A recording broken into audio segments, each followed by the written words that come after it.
다스베이다 제235회 시작하겠습니다.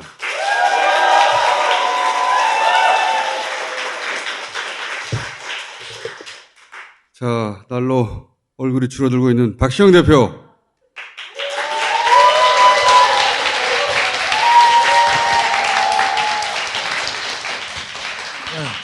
요새 운동하고 있죠? 풋살 준비하고 있습니다. 풋살을 준비하고 있다고? 예. 풋살을 그냥 하면 되지 뭘.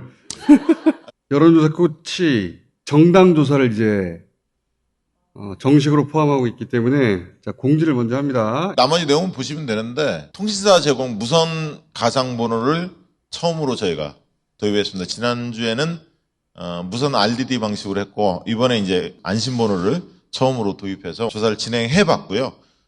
특이한 점은 ARS 조사와 전화면접 조사 캐티 방식으로 두 가지를 동시에 총수께서 계속 강조하시는 ARS와 전화면접 간의 차이가 있을까? 왜 차이가 내지? 차이가 난다면 어떤 특징이 있을까?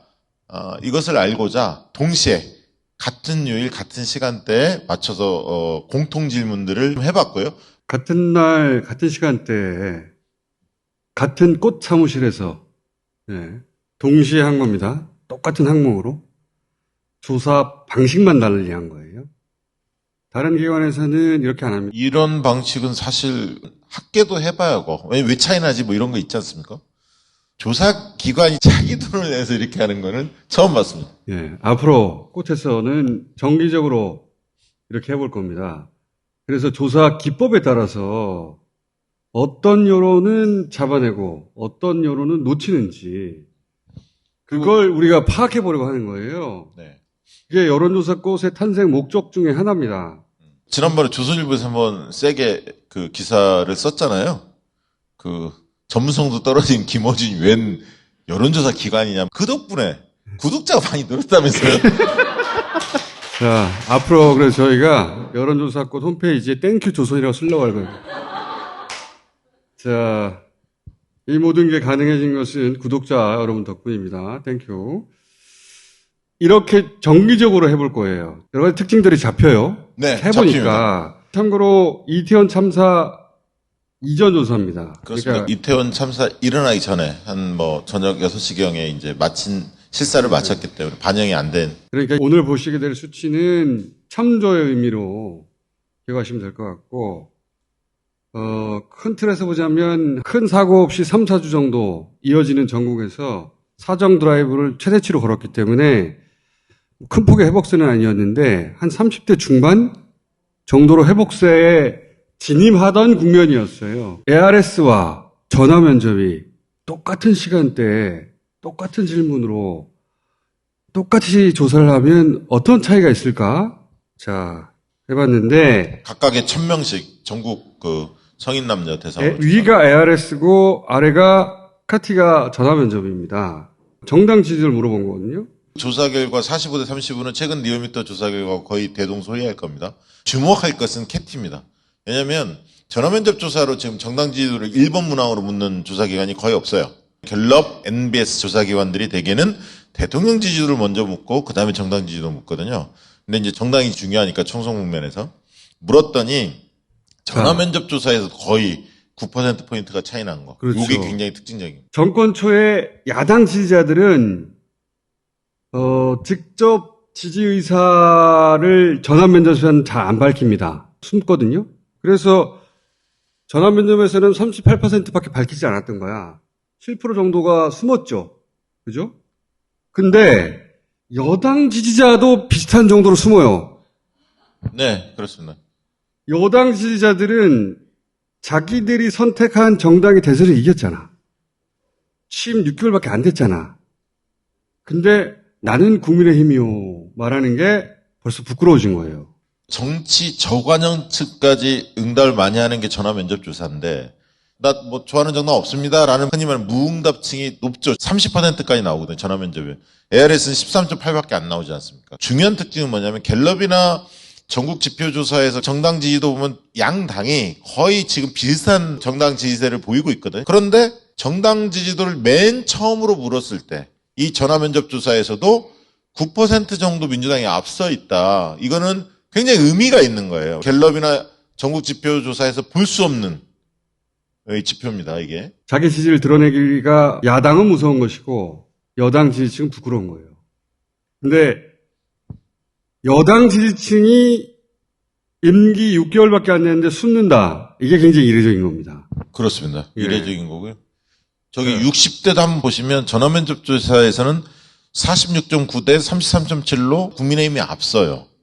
그런데 그 ARS 조사에서 60대 한번 보시면 41.3대 45.9로 팽팽합니다. 그렇게 차이가 크지 않아요, 60대에서도. 그렇죠. 촛불 집회나 이런 데 나가보신 분은 알겠지만 60대 분들이 많이 참여하고 계시거든요. 그리고 네. 연령대별로 보면 어떤 연령대가 숨느냐. 20대가 많이 그렇습니다. 숨습니다. 20대 확실히 차이가 납니다. 20대가 보시면 전화면접에서는 22, 16이잖아요. 여기서는 37, 33이잖아요.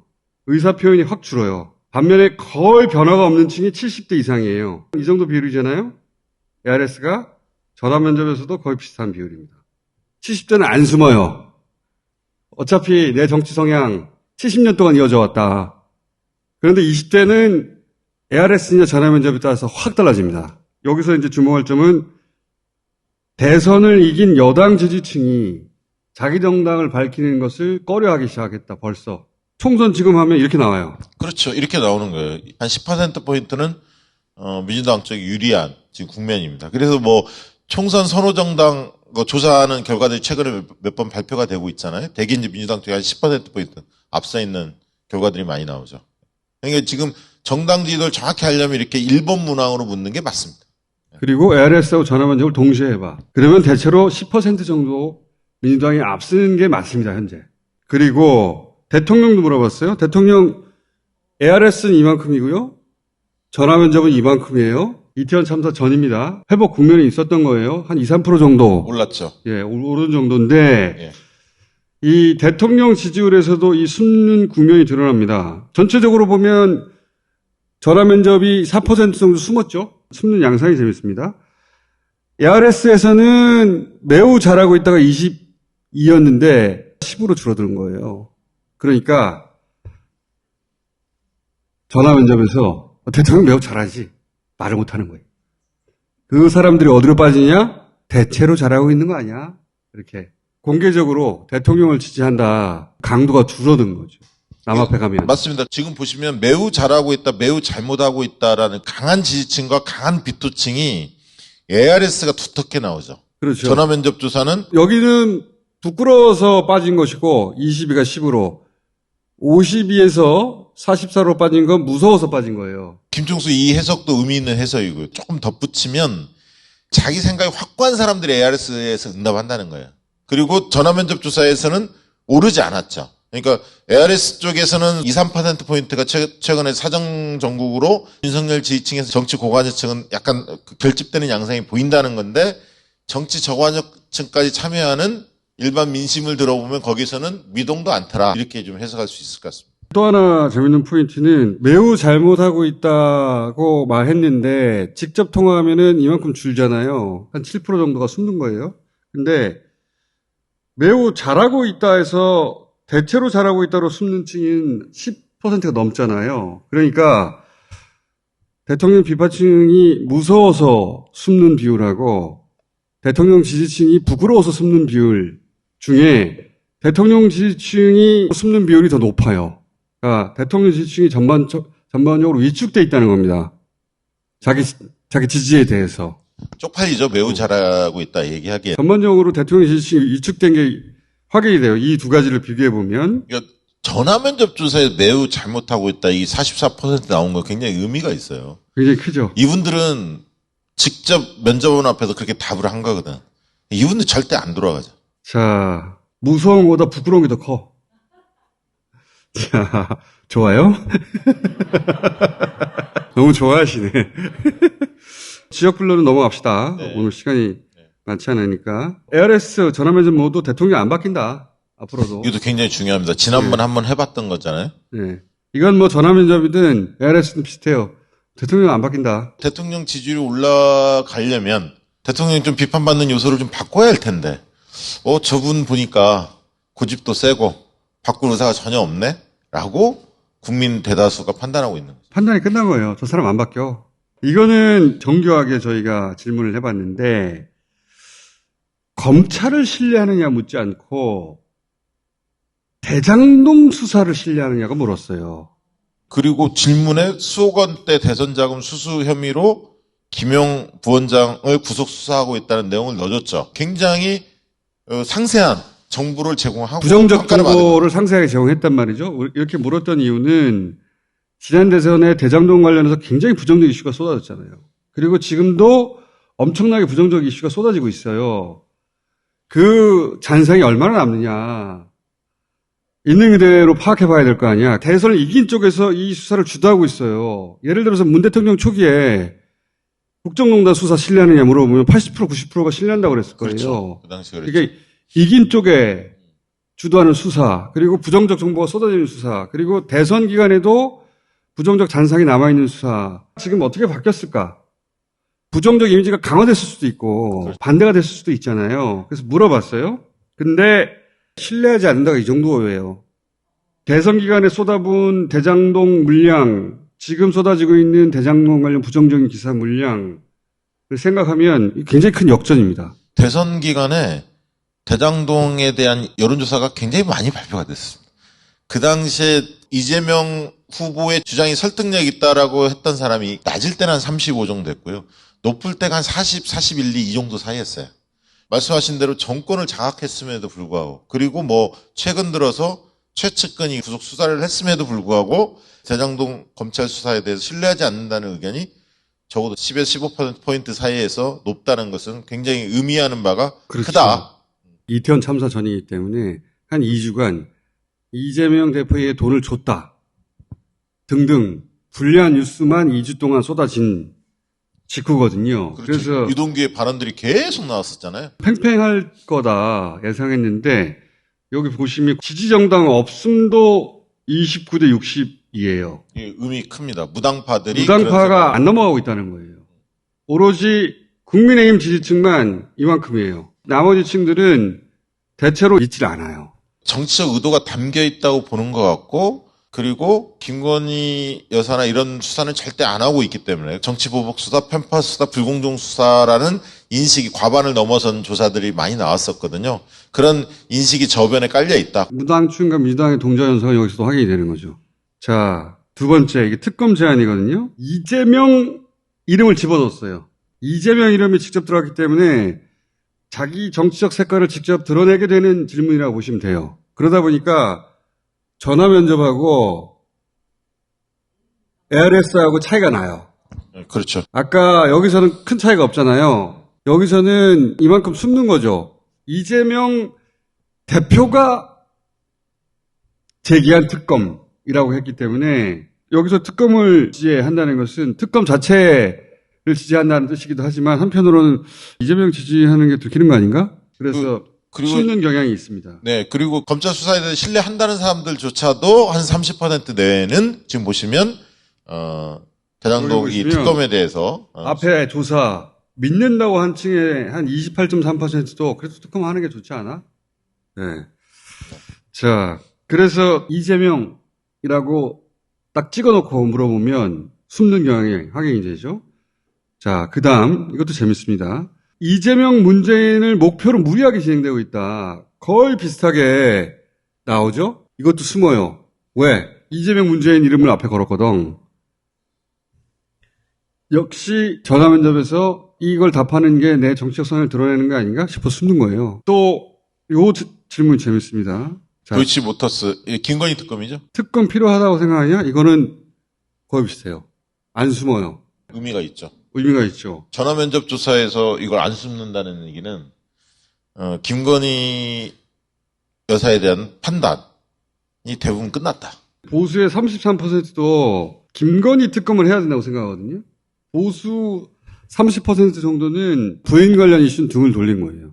부인 관련 이슈 얘기할 때는 판단이 끝난 거죠. 자기들도 주변에 왜 한쪽만 이렇게 편파 수사하냐라고 주변 분들하고 이야기하다 보면 안 통할 거 아닙니까? 이재명 뭐 대장동 얘기 한참 하다 보면 야 김건희는 이렇게 물었을 때 할 말이 없거든. 전체 비율은 거의 비슷해요. 매우 공감이 굉장히 두텁지 않습니까? 대통령 부인에 관한 이슈는 대체로 판단이 끝난 거예요.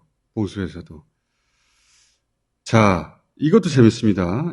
민주당 당사 압수수색, 이거 야당에 대한 보복 탄압이다.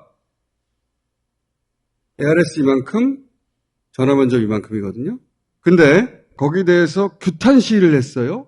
공감한다 이만큼인데 공감하지 않는다가 더 높아요. 이게 유일하게 전화면접에서 뒤집어진 겁니다. 성격은 거의 비슷한 거잖아요. 하나는 야당을 압수수색했어요. 이거 타담입니까? 예. 그 압수수색을 해서 규탄 시위를 했어요. 찬성하십니까? 아니요. 위의 질문은 민주당이 당하는 거거든요. 수세적 상황. 아래 질문은 민주당이 규탄 시위하는 건 공세적 상황이에요. 사실은 똑같은 사건에 대한 질문이나 마찬가지인데 압수수색을 당해서 규탄 시위를 하는 거잖아요. 압수수색을 당한 게 야당 탄압이라고 한다면 규탄 시위를 하는 것도 찬성해야 되는데 규탄 시위에 대해서 찬성하냐 하면 숨어버려. 그거는 적극적인 자기 정치 의사를 드러내는 그 의사표시라고 생각하는 거지. 네, 성별로 보시면 전화면접 조사에서 여성층이 대거 이 공감하지 않는다 쪽에 손을 들어줬거든요. 본회의장에 안 들어갔잖아요. 저 압수수색한 거는 좀 비판적으로 보면서도 야 그래도 저기 본회의장 들어가서 뭔가 피켓 시위하고 뭐 이래야 하는 거 아니야라고 생각하는 층이 있는 거예요. ARS는 규탄한다 찬성했다가 전화면접에서는 확 줄어가지고 공감하지 않는다가 많이 나오죠. 그러니까 저는 이 층이 정치 저관층이라고 보는 거죠. 막연히 야, 대통령이 왔는데 그래도 뭐 안에 들어가서 뭐 해야 하는 거 아니야라고 생각하는 층이 현실적으로 존재하지 않을까? 그렇게 보는 겁니다. 그렇게 해석할 수 있고 또 하나는 정치적 성향을 어느 정도 드러내느냐. 어떤 질문에 대한 답을 하는 과정에서는 김건희 특검 대통령 부인 김건희 잘못하고 있어. 이건 정치생활 상관없어. 이렇게 생각하는 사람이 확고하게 있는 건데 민주당이 당하고 있냐? 맞아요. 당하는데 항의해야 되느냐? 요 항의해야 되느냐까지 오케이를 해버리면 내가 적극적인 민주당 지지층인 게 드러나잖아. 이럴 때는 숨는다는 거지. 그래서 이걸 ARS 물을 때는 민주당을 지지하는 여론이 이렇게 형성되어 있는 것 같잖아요. 근데 똑같은 사안을 전화면접으로 물었더니 이거 그거 규탄 시위는 하면 안 되네. 이런 정반대의 결과가 나오는 거예요. 앞에 거는 거의 비슷했잖아요. 줄어들기만 했지. 그러니까 어떤 사안을 어떤 식으로 물어보느냐. 그 조사 방식에 따라서 답변자의 심리가 완전히 바뀌기 때문에 수치가 크게 차이 날 수가 있다는 겁니다. 만약에 여기서 시정연설에 불참하고를 빼고 그냥 규탄 시위를 했습니다. 그럼 또 이제 수치가 달라지죠. 조금 또 달라져요. 그러니까 질문의 내용을 보고 평소에 바람직한 태도가 뭐지라고 본인이 갖고 있는 틀이 있거든. 그렇죠. 정신은 이래야 돼. 대통령에 대해서 못마땅하지만 A를 갖춰야 돼. 뭐 이렇게 생각하는 분들이 있거든. 일부. 그런 분들은 그런 질문에 따라서 민감하게 움직일 수 있죠. 그렇죠. 그러니까 질문을 어떻게 하냐에 따라서 그 질문을 어떤 조사 방식으로 하냐에 따라서도 답이 완전히 달라질 수 있는 거예요. 이걸 가지고 장난을 많이 칩니다. 그래서 사실은 설문 내용도 꼼꼼히 따져보셔야 돼요. 근데 솔직히 거기까지 바빠서 어떻게 합니까? 그런 걸 너무 잘하시면 저희가 먹고 살기 힘들어요. 그러니까 요 차이를 일반인들이 잘 모른다는 걸 이용해서 설문을 설계할 때 이게 나오도록 설계하겠지. 조사 방식도 이걸 선택하고. 그래 놓고 민주당 잘못했다고 막 규탄하는 거예요. 특히 선거가 다가오면 여론조사를 그런 방식으로 활용하기 때문에 여론조사권이 탄생한 두 번째 목적, 그걸 막으려고 하는 거야. 진짜로 보여드릴게, 우리가.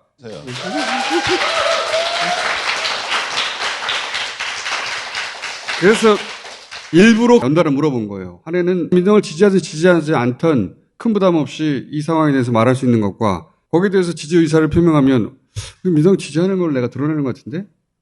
그 질문을 해보니까 이렇게 큰 차이가 나잖아요. 실제. 그다음에 이제 전화면접 조사만 추가로 몇 가지 더. 몇 가지를 더 물어봤는데 짧게 해볼게요. 촛불 집회 어떻게 생각하느냐. 61%가 취지에 동의한다예요. 굉장히 재밌는 것이 지금 해야 된다? 너무 이르다. 이렇게 갈려요. 동의하는 내용을 설명했습니다. 윤석열 대통령의 퇴진과 김건희 특검을 요구하는. 그러니까 그 촛불 집회가 지금 내걸고 있는 그 부분을 정확히 설명하고 지금 그 조사에 들어간 겁니다. 대통령 반대가 대체로 이 정도 나오잖아요. 이분들은 촛불 집회까지 생각하고 있어요. 근데 다만 지금이다? 좀 빠른 거 아니냐? 이렇게 생각이 갈리는 거예요. 그리고 반드시 혹은 가급적 참여할 것이다. 요 정도. 아니, 근데- 요거는 그 61%만 대상으로 참여 의향을 물은 거예요. 너 그러면 참여할래 말래? 꼭 참여하겠다는 게 25.5. 가급적 참여하겠다 32. 찬성하는데 나는 그냥 TV로 보려는 사람이 있다니까. 그렇죠, 그렇죠. 근데 이 꼭 참여하겠다는 그 참여 의향이 높은 층이, 제일 높은 층이 60대, 의외죠? 40대, 50대 순이었거든요.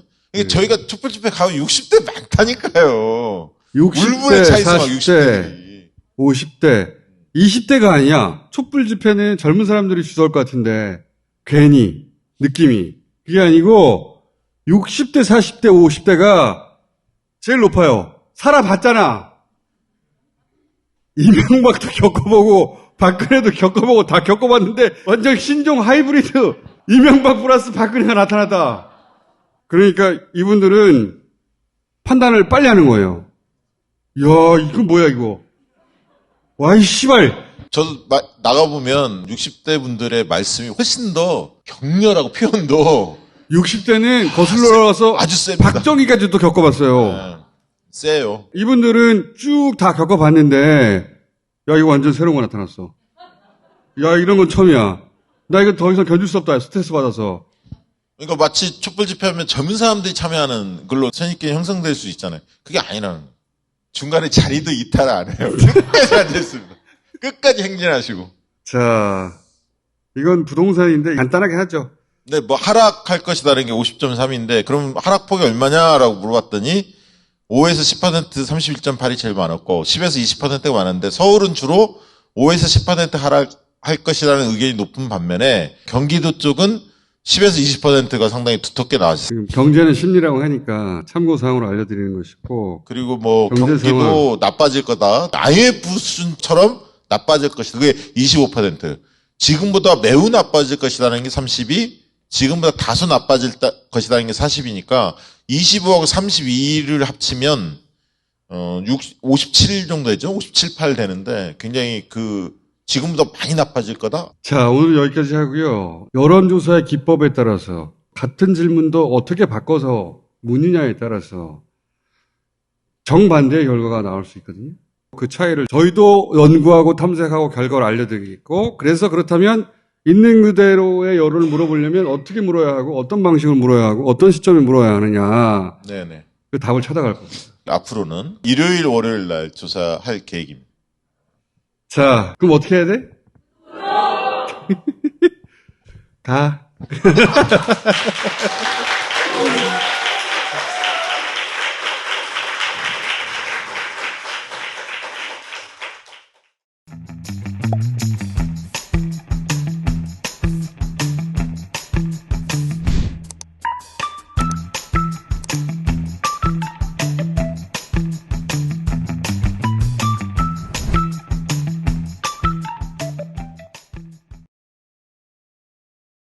자, 이번엔 이정윤 대표를 모시겠습니다.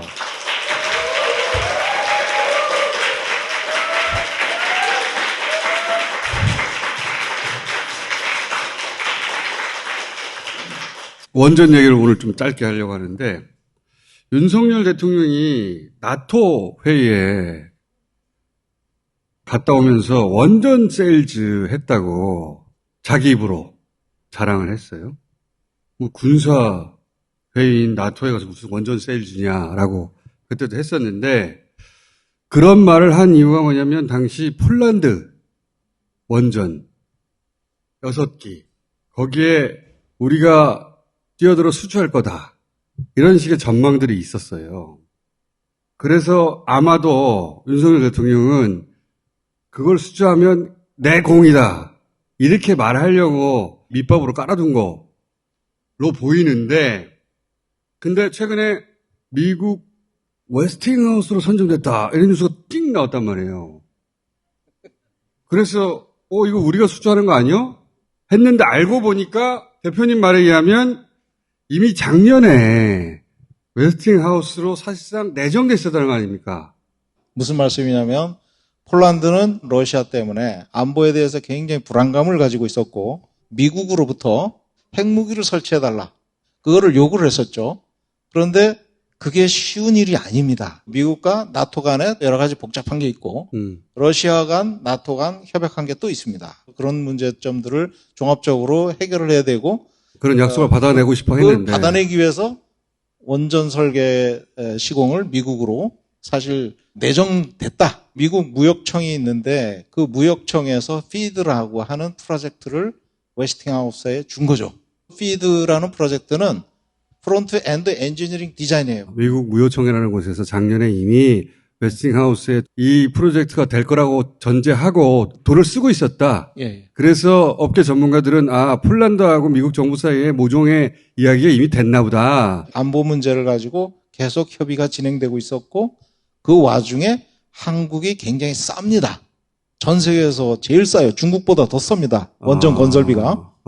그러다 보니까 한국을 집어넣어가지고 미국으로부터 자기들이 원하는 조건을 끌어내기 위해서 한국을 지렛대로 쓰고 있었던 것이다. 그렇게밖에 볼 수가 없습니다. 그런 들러리 상황이었는데 네. 우리 원전 업계에서는 아무것도 모르는 대통령이 왔잖아. 찬스 아니야. 그리고 문재인 잘못했다에 올인한 대통령 아니야. 그러니까 원전 업계에서 우리 밀어주십시오. 이렇게 막 펌프질을 했나 보죠? 원자력 산업계가 무모하게 원전 수출을 진행하고 있을 때 폴란드는 미국과 핵무기를 설치해달라는 딜을 진행하고 있었어요. 뭐 게임이 안 되는 거예요. 근데 대표님이 그걸 알고 있는데 우리 원전 업계가 그걸 몰라요? 알고 있죠. 알고 있는데 그럼 대통령한테는 그렇게 말을 안 했던 겁니까? 대통령께서 어떻게 그 원전업계에서 얘기를 했는지 후쿠시마 원전이 폭발하지 않았다고 그랬거든요. 그런 말 했었어요. 그래서 대통령이 저는 벌거벗은 손바닥이다. 벌거벗은 손바닥이다. 벌거벗은 왕이다. 본인만 몰라요. 본인만. 본인만 모르고 있다. 예, 본인만 몰라요. 그리고 원전이 너무 정치화돼 이념화가 됐어요. 웨스팅하우스는 그동안 10여 년 동안 건설을 거의 안 했거든요. 예? 아이고 죄송합니다. 나 윤석열이야. 그런 식으로 말하면 곤란하지. 그러니까 지금 말씀은 원전업계가 아무것도 모르는 대통령을 속였다. 이런 취지 아닙니까? 저는 그렇게 보고 있습니다.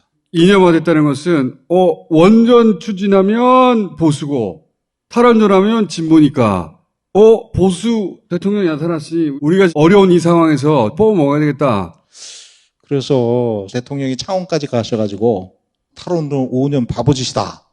K 원전 생태계를 복원하기 위해서 1조를 수혈해서 원전 최강구를 가겠다. 자, 다음 보시면 이게요. 2016년과 2020년을 대별을 해요. 두산의 신규 계약이 절반으로 줄었다. 그리고 한 중소기업을 얘기합니다. 2020년 지금은 잡초만 부성하다. 이런 문재인 얘기죠. 때문에 원전 망했다는 거 아니에요? 그렇죠. 그 다음 보세요. 이거는 쉘. 그러니까 원자로 내부 구조물인데 2016년에 800억을 투입해가지고 키운 거예요. 근데 지금은 매각이 된 거예요. 그 원인이 탈원전 정책 때문이라는 거예요. 다음 보시죠. 두산중공업 10년간 들쭉날쭉하죠. 영업이익입니다. 근데 두산중공업의 매출 규모 중에 원자력 비중을 보세요. 5%밖에 안 돼요. 5%. 그런데 그것 때문에 생태계가 붕괴된 것처럼 예, 16년에 2020년 요 비교를 하면 27조에서 22조로 떨어졌잖아요. 다음으로 넘어가 보면 2014년부터 17년까지 배불뜨기가 됐어요. 매출이 쭉 올라갔거든요. 이 기간에 유독 여기 올라갔는데 예, 원자력 산업 전체 매출입니다. 2014년부터 17년에 매출이 UA 원전 수출한 것이 매출이 쫙 올라갔어요. 그때가.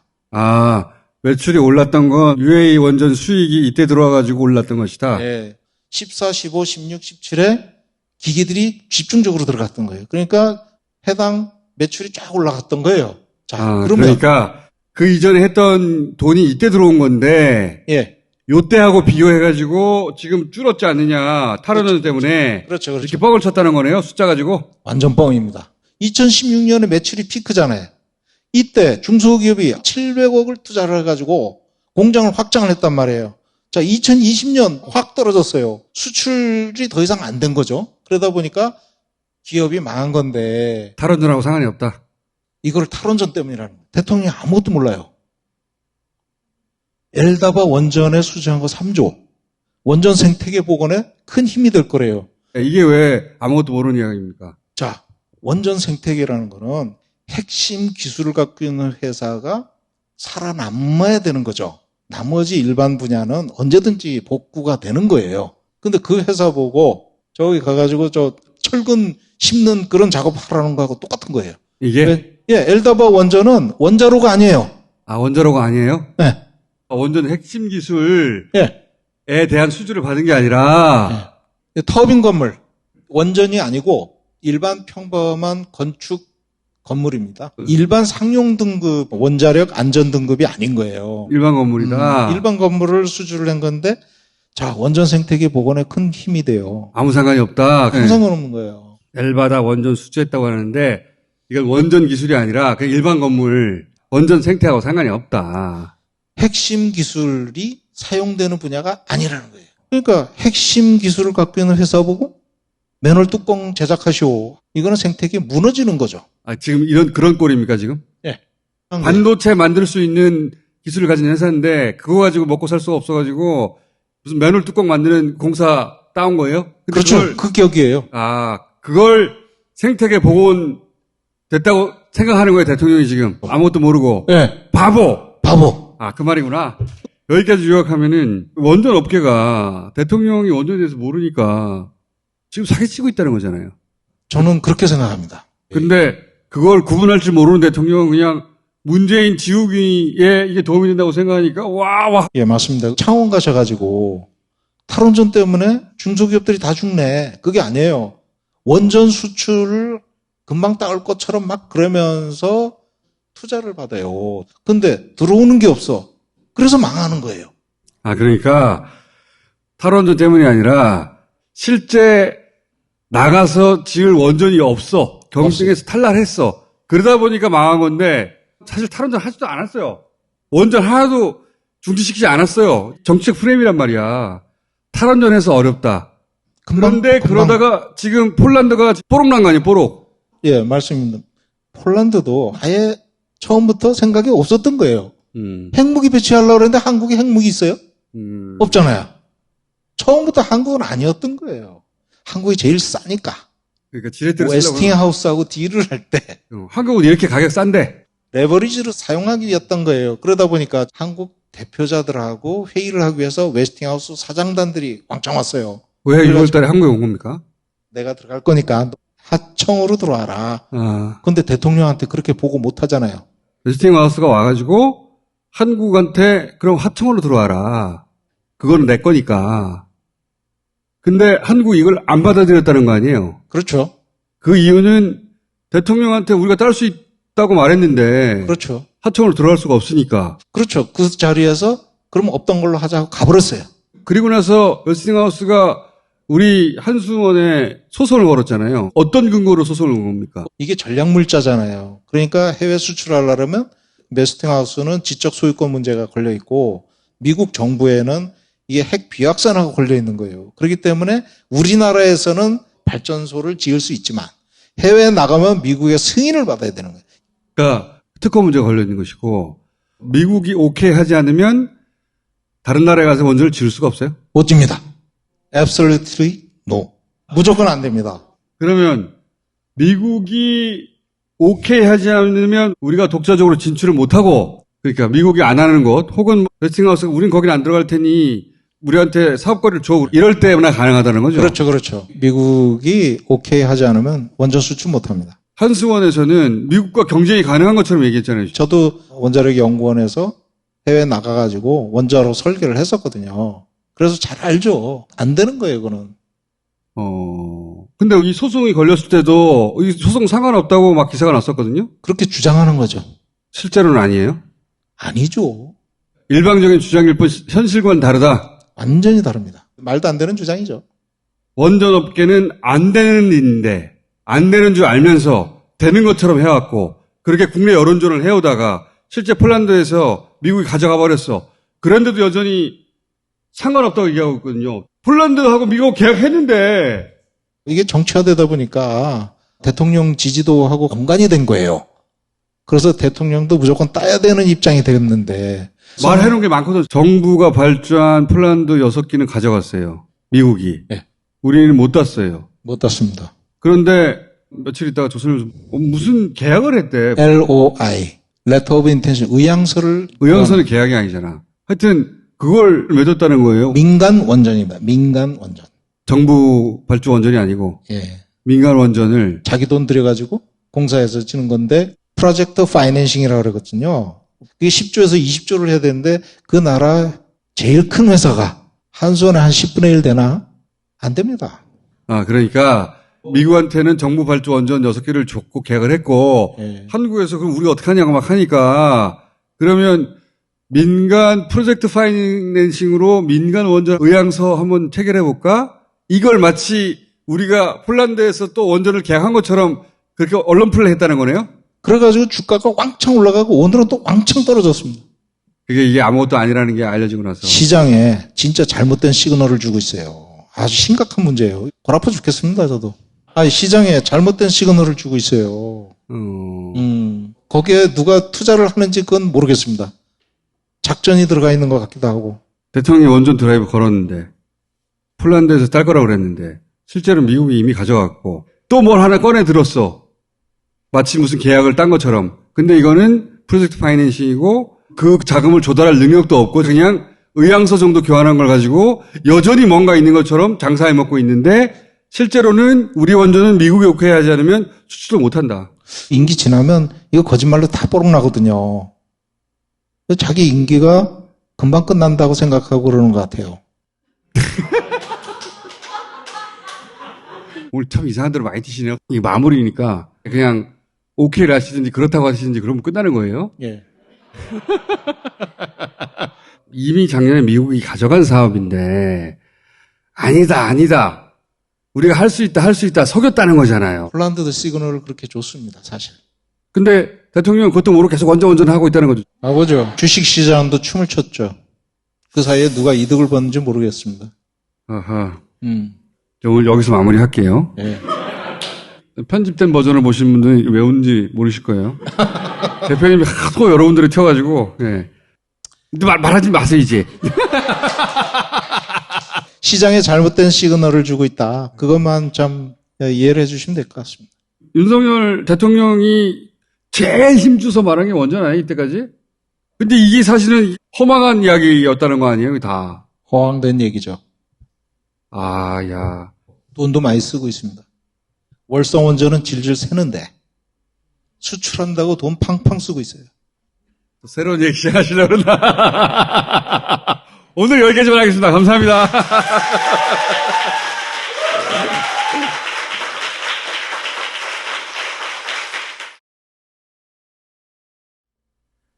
신현영 의원을 모시겠습니다.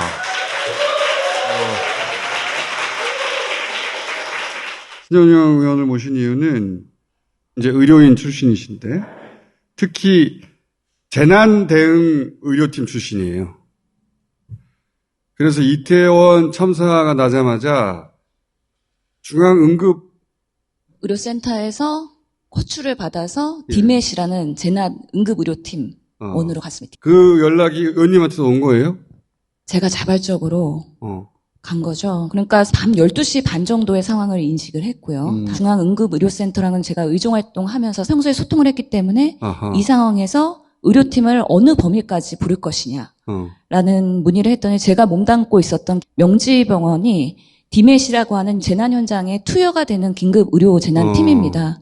그 팀도 부를 것이다. 본인이 원래 일했던 팀의 출동이 있다는 걸 알고 예. 그럼 나라도 가서 보태야 되겠다 힘을. 예, 같이 의료진으로 가겠다. 제가 병원에 있을 때 그런 재난 훈련을 받았었거든요. 예. 그래서 국회의원 중에 최초로 그 재난 발생 2-3시간 후에 도착하신 거예요.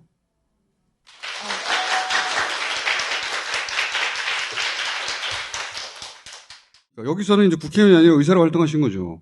예, 그렇습니다. 사실은 박수받기에는 정말 송구스럽고 민망한 부분도 있는데 당연히 해야 될 소임이라고 생각합니다.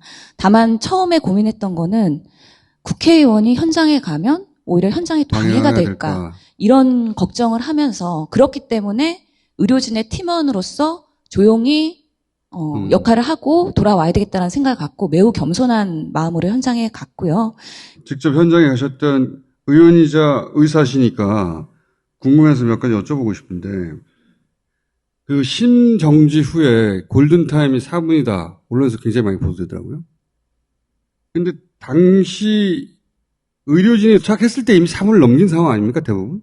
그렇습니다. 상당히 많이 지연된 상황이었죠. 이태원에 도로 통제를 하고 있었다면 신속하게 도착할 수 있었을 텐데 도로 통제가 없었다. 거기서부터 이미 잘못된 거 아니에요?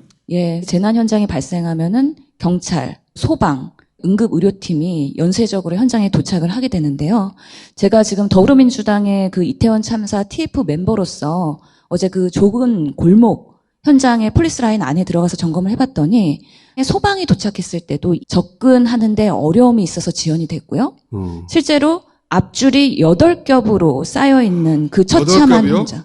예.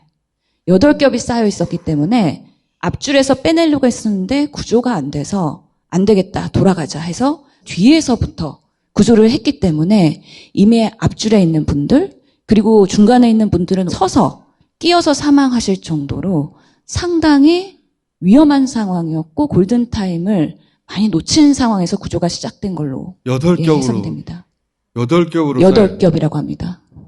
야. 그래서 실제 구조는 앞이 아니라 뒤에서부터 시작한 거예요? 예, 뒤에서부터 접근해서 빼내갔다고 하고요. 그러면 이미 앞에 있는 분들은 8겹에 쌓여 있었기 때문에 접근해서 빼내는 것 자체가 불가능했기 때문에 이분들은 그러면 거의 대부분 심정지 아니면은 그 상태로 사망했겠네요. 예, 맞습니다. 그래서 이미 CPR을 하는 것이 별로 의미가 없을 정도의 사망 상태였다라는 현장 의사들의 그런 증언이 있었고요. CPR 해서 돌아오신 분들이 거의 없었어요? 예, 제가 듣기로는 CPR로 소생해서 병원으로 이송돼서 입원한 사례가 3명이라고 들었습니다. 전체 중에 예.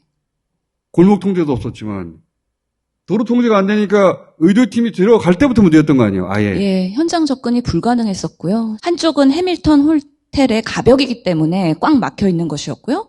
반대쪽 벽은 이마트 편의점과 클럽이 있었습니다.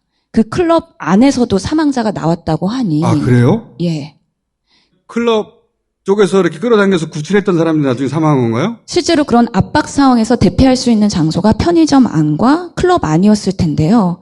그 안에서도 압박이 있었는지 아니면 사망한 분들이 그쪽으로 튕겨져 나온 건지는 아직까지는 명확하지 않습니다. 클럽 안에서 사망자가 나왔어요? 예, 그렇습니다. 그 골목에서만 또 사망자가 나온 것도 아니고요. 그 골목의 끝으로 가면 삼거리이기 때문에 그렇죠. 삼거리 양단, 그 음식문화축제가 일어나는 예. 그곳에서도 상당히 사망자가 나왔기 때문에 골목부터 시작해서 사망자가 나오는 거리가 5.7m 정도에서 사망자가 속출했다라고 어제 브리핑을 그러니까 받았습니다. 아래쪽에서만 사망한 게 아니라 예. 위쪽에서도 이미 겹침이 대단했다는 거네요. 예, 사망자가 골목의 입구에서부터 나온 건 아니고요. 그 폴리스 라인 들어가면 노란 줄이 중간 정도의 바닥에 있는데요. 그 부분부터 해서 겹겹이 위까지 그리고 양쪽 양갈래 삼걸리까지 그렇게 사망자가 나왔다고 어제 브리핑 받았습니다. 끔찍하다. 그래서 서서 사망한 분들도 있다는 거죠. 예. 그리고 소방 3단계로 가는데 한참 걸렸거든요. 도착해서 컨트롤 타워가 세워지고 상황 파악하는데 너무 오래 걸렸어요. 그거는 일부러 오래 걸린 게 아니라 이 전체가 애초부터 통제가 안 되는 상황이었기 때문에 상황 파악이 안 됐던 거 아니에요? 예, 맞습니다. 경찰, 그다음에 소방, 그다음에 응급의료팀이 원활하게 소통을 하면서 빠르게 접근하는 방안에 협력을 해야 되는데 경찰들의 교통 통제도 어려웠고 소방이 그 현장으로 진입하는데도 지연됐다라는 얘기를 들었고요. 첫 번째 그 응급의료 디메팀이 왔을 때 지연이 있었던 걸로 알려져는 있는데 아직까지 자료는 못 받았기 때문에 조금 더 팩트를 확인해서 말씀드리는 게 더 정확할 것 같다는 듣기로는 그렇게 생각합니다. 들으셨다는 거죠? 예, 현장에 있는 또, 분들한테 또. 들었습니다. 아수랑이 된 거 아니에요. 그래서 그냥 시민들이 막 CPR하고 그런 상황이었던 거잖아요. 예, 그랬던 걸로 보이고요. 정말 어느 규모로 어느 장소까지 나와서 CPR을 했는지 이런 것들도 아직까지는 정확하게 보고가 안 되고 있기 때문에 국회에서의 역할이 매우 중요하다는 생각이 듭니다. 그러니까요. 대한민국 수준의 국가에서 수도 한복판에서 무슨 대형화 화재가 난 것도 아니고 뭐 가스 폭발이 난 것도 아니고 무슨 쓰나미가 덮친 것도 아니고 그냥 길 가다가 150명 이상이 막 서서 죽고 이게 말이 됩니까 이게? 말도 안 되는 거죠 이건 진짜.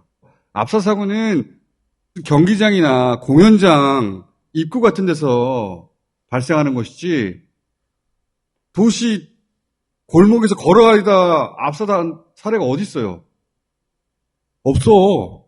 그렇죠. 그런 사고는. 100% 예방 가능한, 정말 그 골목을 일방통행으로만 통제했더라도 사망 시간을 봤을 때도 112에 신고가 왔을 때 적극적으로 대응했더라면 충분히 예방할 수 있는 사고였다. 금요일도 그렇게 혼잡했다는 거예요. 금요일에 그 혼잡도를 보면서 왜 정부와 지자체와 경찰과 아무런 대응이 없었는지 이해할 저희는 수가 도무지 없죠. 이해할 수가 없습니다. 이해할 수가 없죠. 예. 작년에도 했고 그 이전에도 했고 이번에만 기동대가 안 왔다는 거잖아요. 그 잠시 후에 황운하 전 청장이자 현 의원과 그 얘기 좀 자세히 나눠볼 텐데 진짜 이해할 수 없는 일이 벌어진 거예요. 또 궁금한 게 있습니다. 현재 중상자들 숫자가 꽤 있거든요. 회복이 가능한 중상인지 아니면 생명이 연장되는 수준의 중상인지. 입원해 있는 분들은 37명입니다. 제가 파악한 바로는 우선은 뇌사 상태인 환자분도 계십니다. 아. 예, 그리고 입원을 했다가 사망한 사례, 상당한 손상을 입어서 장이나 간 쪽에 출혈, 그래서 여러 번의 수술을 받았고 중간중간에 또 CPR도 병원 내에서 났고 결국 돌아오지 못했던 그런 안타까운 사연도 제가 그러니까 들었고요. 중상자로 지금은 분류되어 있지만 사망하실 수도 있는 분들이 있는 거네요. 그렇죠. 중증도가 매우 높은 중환자실에서 케어를 받고 있는 사람들도 있고요. 압박을 받아서 신경에 일부 손상이 와서 그쪽에 마비가 후유증으로 남을 수 있는 그런 리스크에 있는 분들도 있고.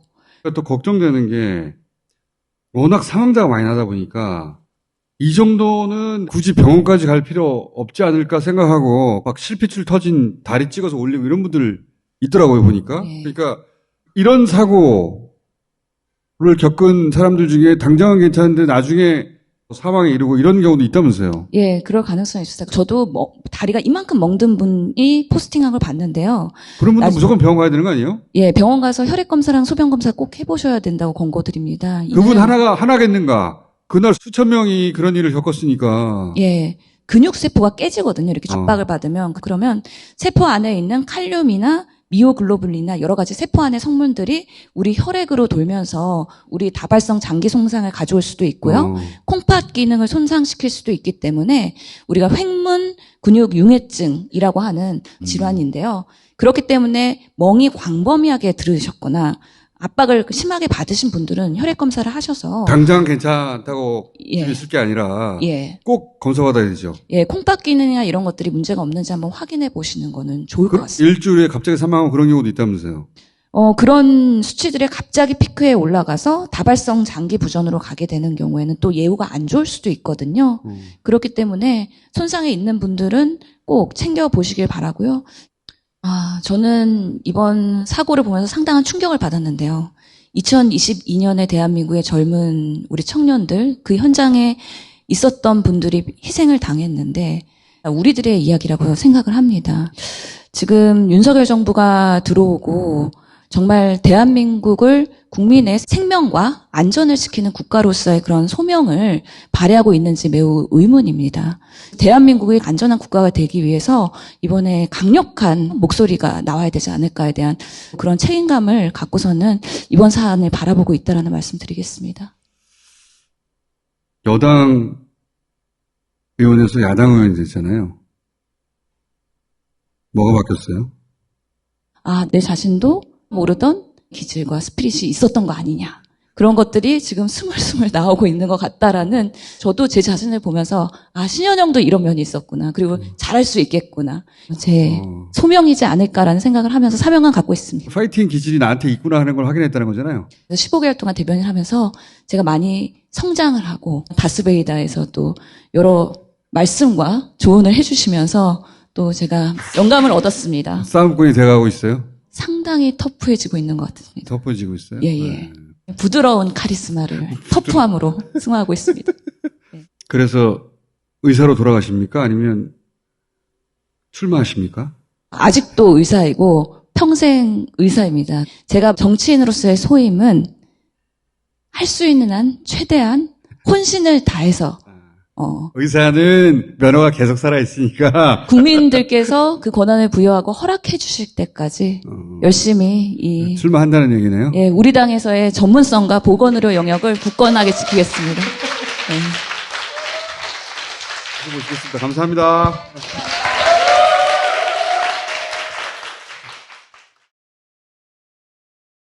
자, 이번에는 월초 정청래 두 분을 모시겠습니다. 네, 안녕하십니까. 월초 정청래입니다. 예, 박찬대입니다.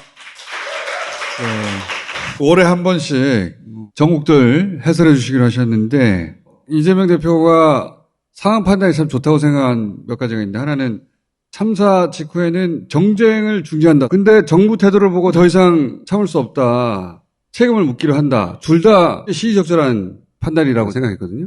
그런 판단 과정에 정청래 의원님의 의견은 몇 프로나 반영됐습니까? 이건 제 입으로 말 못하니까 네. 컨펌 최고위원께서 말씀하시죠. 두 분이 하시겠다 그래서 제가 컨펌했습니다. 네. 두 분이 정치적 순간적 판단이 거의 똑같다.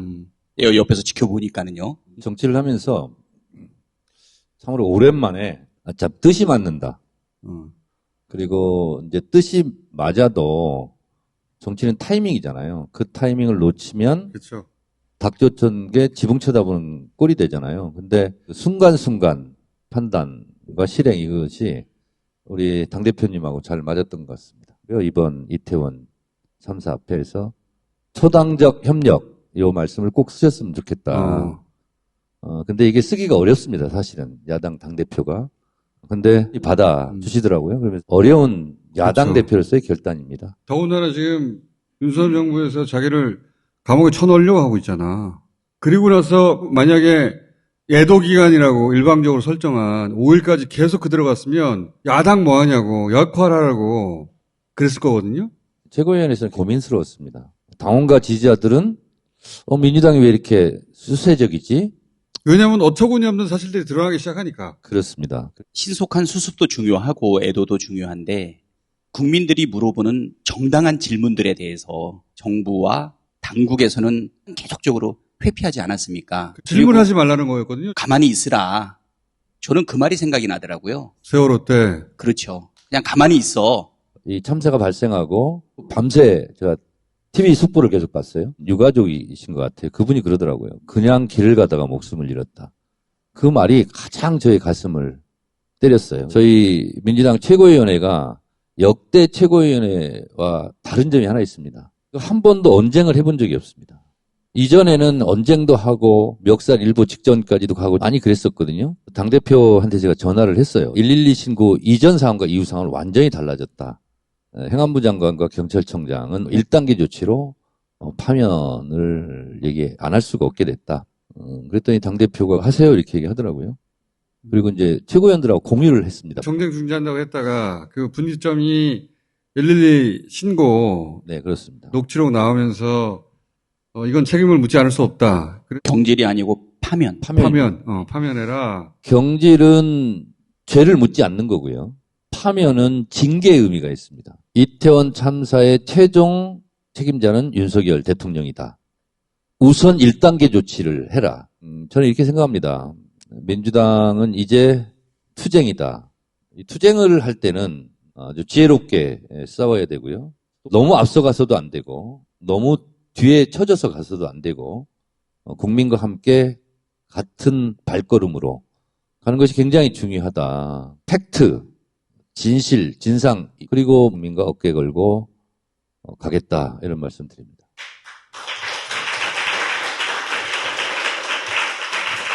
박찬대 최고가 이태원 참사 대책본부 본부장이에요.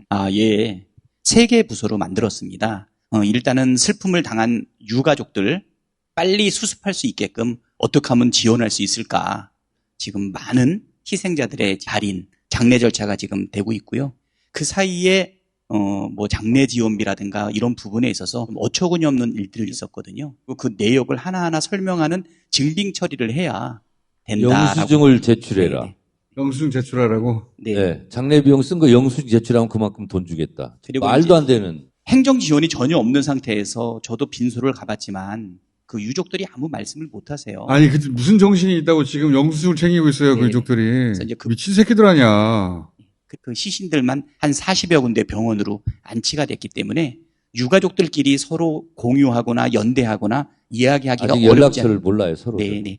그래서 우리가 병원과 희생자의 주소지를 기초로 해서 각 지역위원회의 지역위원장들이 개별적으로 전부 찾아서 유가족들하고 접촉을 하고 유가족들끼리 만날 수 있고 연락할 수 있고 하는 장을 만들어줘야 돼요. 예, 그거 만들어야 됩니다. 150명을 개인적으로 파악하는 건 불가능하거든요. 네, 그렇습니다. 그래서 남인순 의원님 단장으로 해서 그 역할을 해나가고 있고 그 다음에 진상규명 또 팀이 있고. 예. 행안위를 중심으로 한 진상규명 팀입니다. 김교웅 간사가 그 역할을 하고 있는데요. 예전에 용산 참사했을 때 무전 기록을 보면서 경찰이 얼마나 잔인한 진압을 했는지가 나왔는데 무전 기록은 아직 공개가 아직 안 됐습니다. 지금 79건의 지금 112 신고가 있는데 11건만 오픈이 됐거든요. 무전 내용이 더 적나라할 거예요. 그것도 빨리 확보해야 되고요. 3번은 이제 국민 추모단인데요.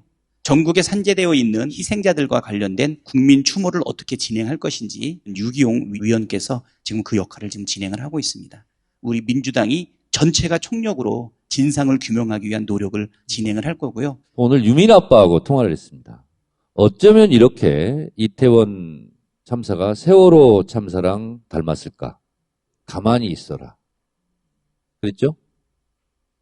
이태원 참사 가만히 있었습니다. 구할 수 있음에도 불구하고. 두 번째는 정부가 책임 회피를 합니다. 세월호 때는 유병헌 얘기하고 뭐 그랬잖아요. 이번엔 노란 머리띠. 대통령이 사과를 거부하고 있습니다. 윤석열 대통령 언제까지 버티고 안 할지 여러분 한번 지켜봐 주시고요. 세월호 때 말단 공무원만 처벌하고 감옥 갔습니다. 이번에도 그럴 조짐이 보여요. 5번째 유가족 조롱하고 악성 댓글 달고 유민 아빠한테는 8년이 지났는데 지금도 뭘 쓰면 문자 날라오고 조롱한다고 그럽니다. 그 다음에 놀러 가다가 사고 당했는데 무슨 보상이야. 세월호 때 그랬습니다. 지금도 마찬가지예요. 세월호 때 유가족 가족들 대상으로 사찰만 한 것이 아니라 분열하고 갈라치기 하고 그랬습니다. 앞으로 그것은 예상이 되고 있습니다. 예상되죠. 예상되죠? 예. 유가족들이 이제 모여서 단체로 어떤 의사표명을 하기 시작하면 세월호 가족들은 한 군데 모여 있을 수 있잖아요. 지금 다 분산돼 있어요. 병원 다 다르고 다 달라요. 유민 아빠 말에 의하면 그래도 유가족들끼리 모여 있으니까 서로 위로가 되고 힘이 되더래요. 그래서 그걸 앞으로 못하게 할 거다. 그거 굉장히 중요한 것 같습니다. 세월호 침몰하기 전에 살려달라고 122 전화가 있습니다. 똑같이 닮았어요. 세월호나 이태원 참사나 골든타임을 놓쳤다는. 눈 떠보니 선진국이었는데 다시 눈 떠보니까 지금 후진국으로 지금 가고 있는, 안전이 보장되지 않는 대한민국 순간이 또 오고 있는 건 아닌가 그런 생각이 들어서 민주당이 앞으로 대한민국을 이끌어가야 되겠다. 앞으로 국민과 함께 열심히 투쟁하겠습니다.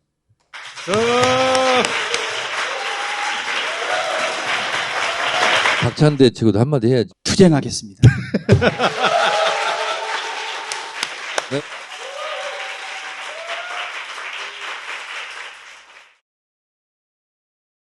황운하 의원을 모시겠습니다.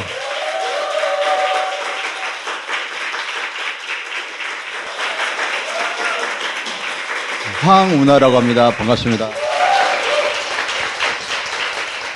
자, 다들 아시겠지만 경찰청장 출신이란 말이죠. 평생 경찰에 계셨기 때문에 이 사안을 누구보다 정확하게 이제 진단해 주실 분으로 저희가 모셨는데, 자, 일단 이거부터 말이 안 되잖아요. 대통령실이 그렇게 얘기를 했잖아요. 집회와 시위가 아니면 경찰이 할 수 있는 권한이 없다. 무식한 소리죠. 무지의 수치입니다. 대통령실에서 어떻게 그런 얘기를 했는지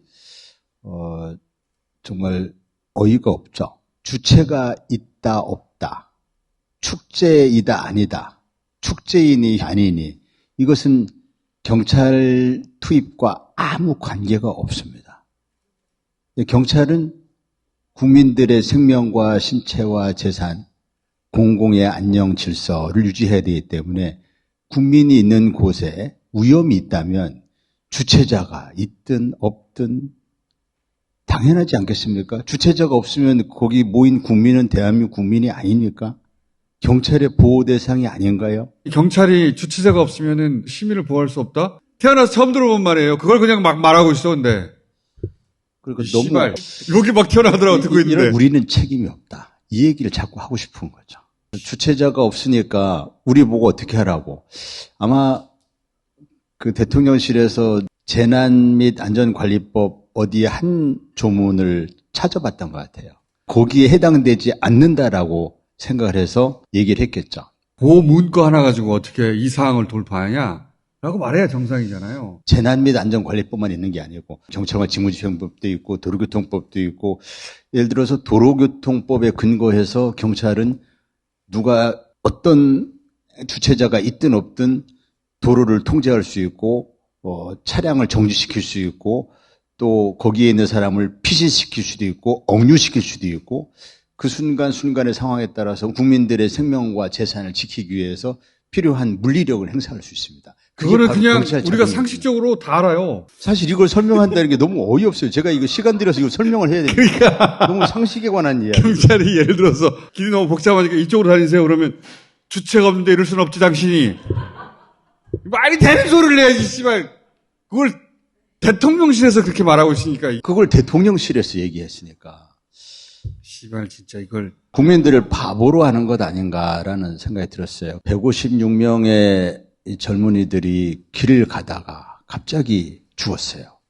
그런데 책임을 모면하기에 급급해가지고 우리는 책임 없다라는 얘기를 자꾸 하고 싶은 거죠. 그러니까 축제였다 아니었다, 그러니까요. 주체자가 있다 없다, 뭐 법적 제도적 권한이 있니 없니 이런 비상식적인 개소리죠, 개소리. 예. 갑자기 무슨 사과 바람이 불었는지 사과가 있었는데 지금까지 윤석열 대통령 등 검찰 출신은 사과한 적이 없습니다. 여러분 그 잘 기억하셔야 돼요. 검찰은 원래 사과를 안 해요. 자, 본격적으로 얘기를 해보자면 6시 반부터 압사할 것 같다고 신고가 들어갔다는 거잖아요. 압사 당할 것 같다, 넘어지고 난리다, 위험하다, 압사 당하고 있다, 대형 사고 나기 일보 직전이다, 죽을 것 같다, 이런 거를 이렇게 많이 신고를 했단 말이야. 당연히 사람들을 보내야 되잖아요. 근데 당장 파출소에 인력 가지고 안 된다는 게 뻔하잖아요. 그러면 기동대가 달려와야 되는 거 아닙니까?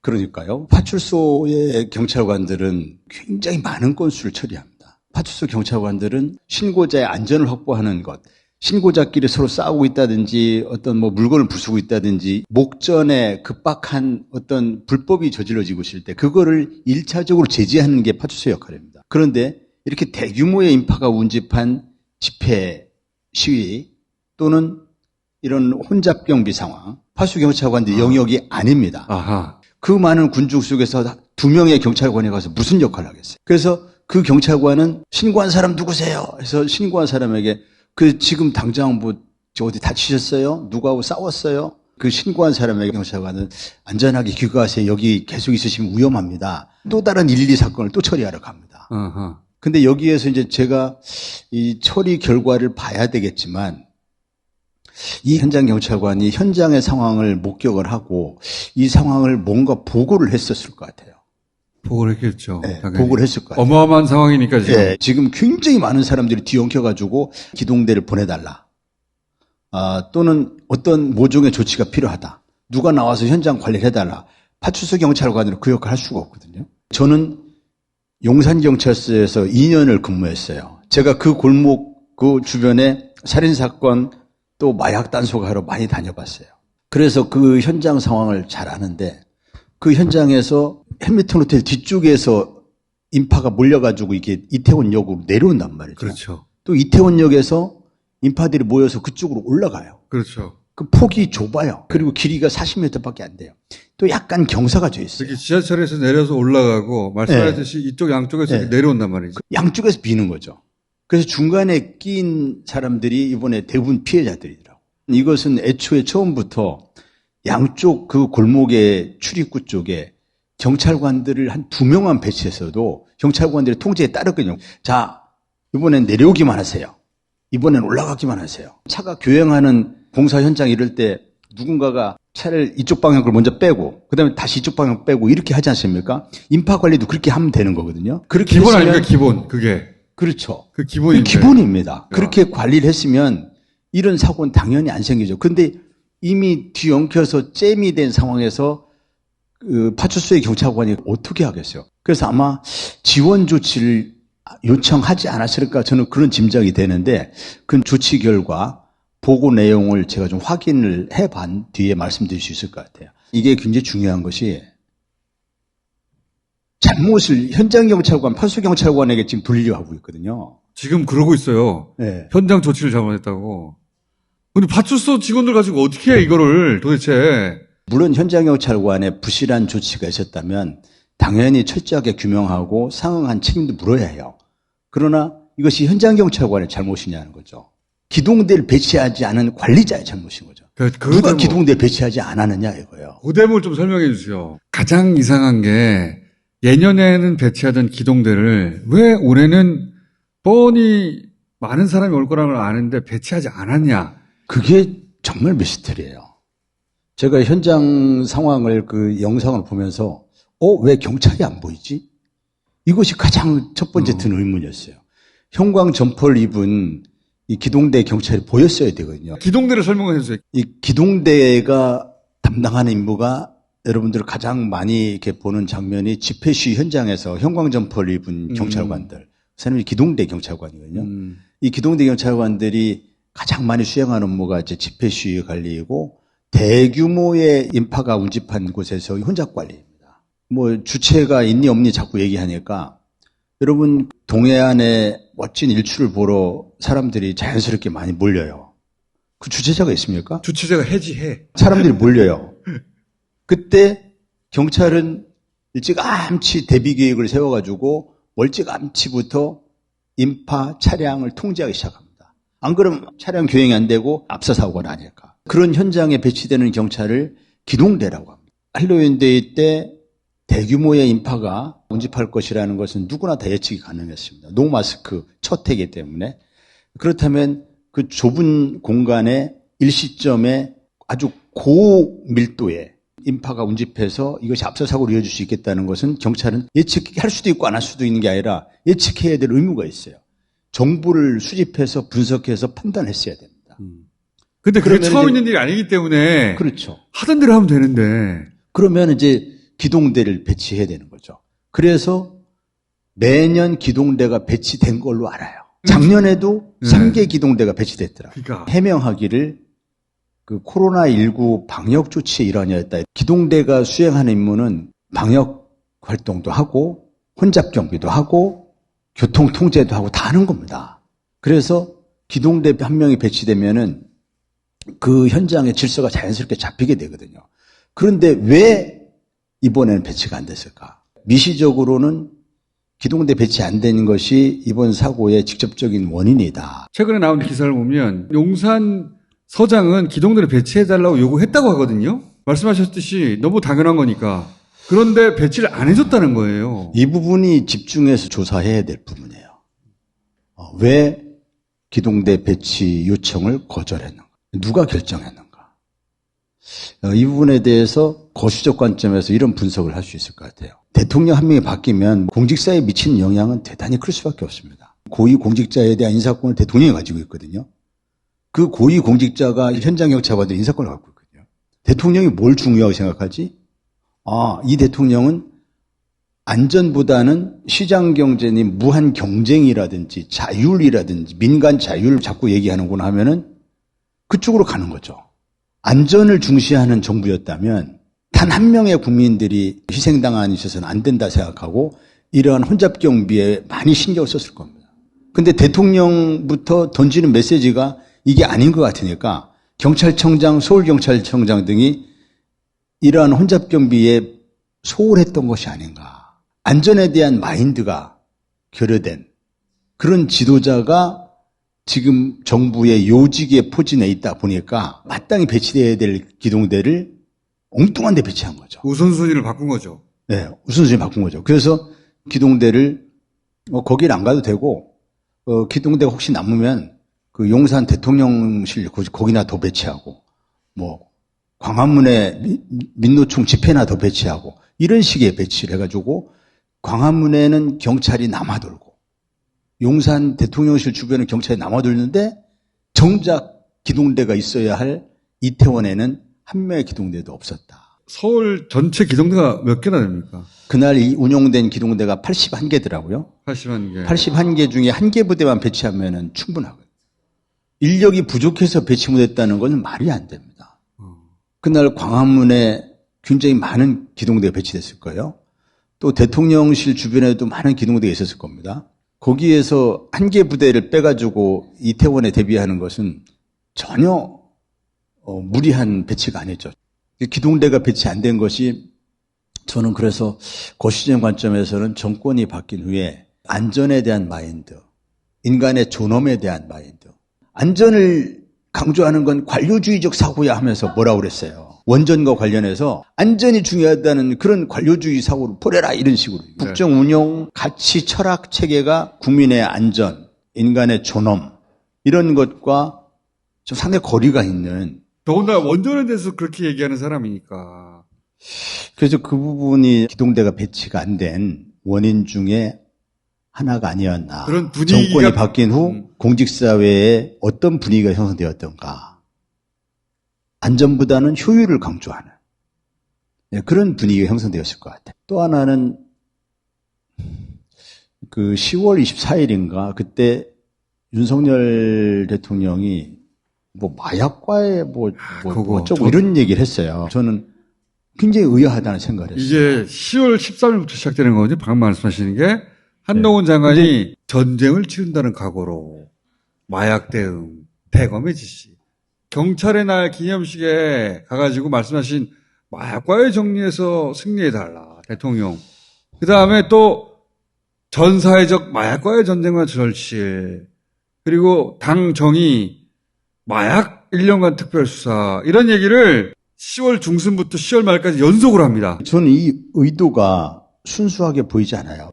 제가 마약 사범 수사를 많이 했습니다. 굉장히 유명한 가수를 그때 마약으로 제가 구속을 했었어요. 용산경찰서 형사과정을 하면서. 그때는 마약이 정말 아주 만연했었어요. 근데 그 뒤에 마약이 많이 줄었습니다. 최근에 통계를 보니까 2018년 기준으로 해서 금년도 1.3배 늘었다 나오더라고. 1.3배. 별 차이가 없다는 얘기예요. 근데 왜 느닷없이 마약과의 전쟁을 얘기하냐. 물론 이제 빠르게 대응해야 한다라고 판단할 수도 있어요. 선제적으로 대응해야 되겠다 이렇게 생각할 수도 있지만 대통령이 나설 만한 일이냐.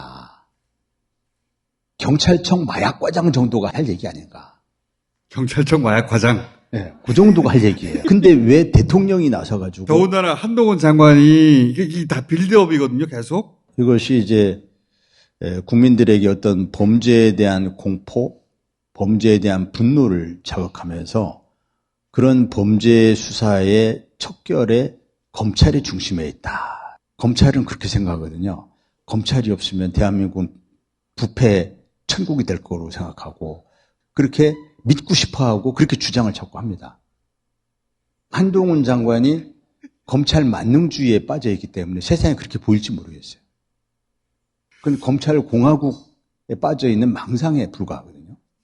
아무튼 마약과의 전쟁을 이렇게 막 대통령까지 나가서 얘기를 하면서 그러면서 검찰은 국민들을 두 종류의 국민을 분류할 겁니다. 수사 대상이냐 아니냐 이렇게 볼 거예요. 모든 국민을 잠재적인 수사 대상으로 봅니다. 그리고 윤석열 대통령이 가장 자신 있어 하는 건 그거겠죠.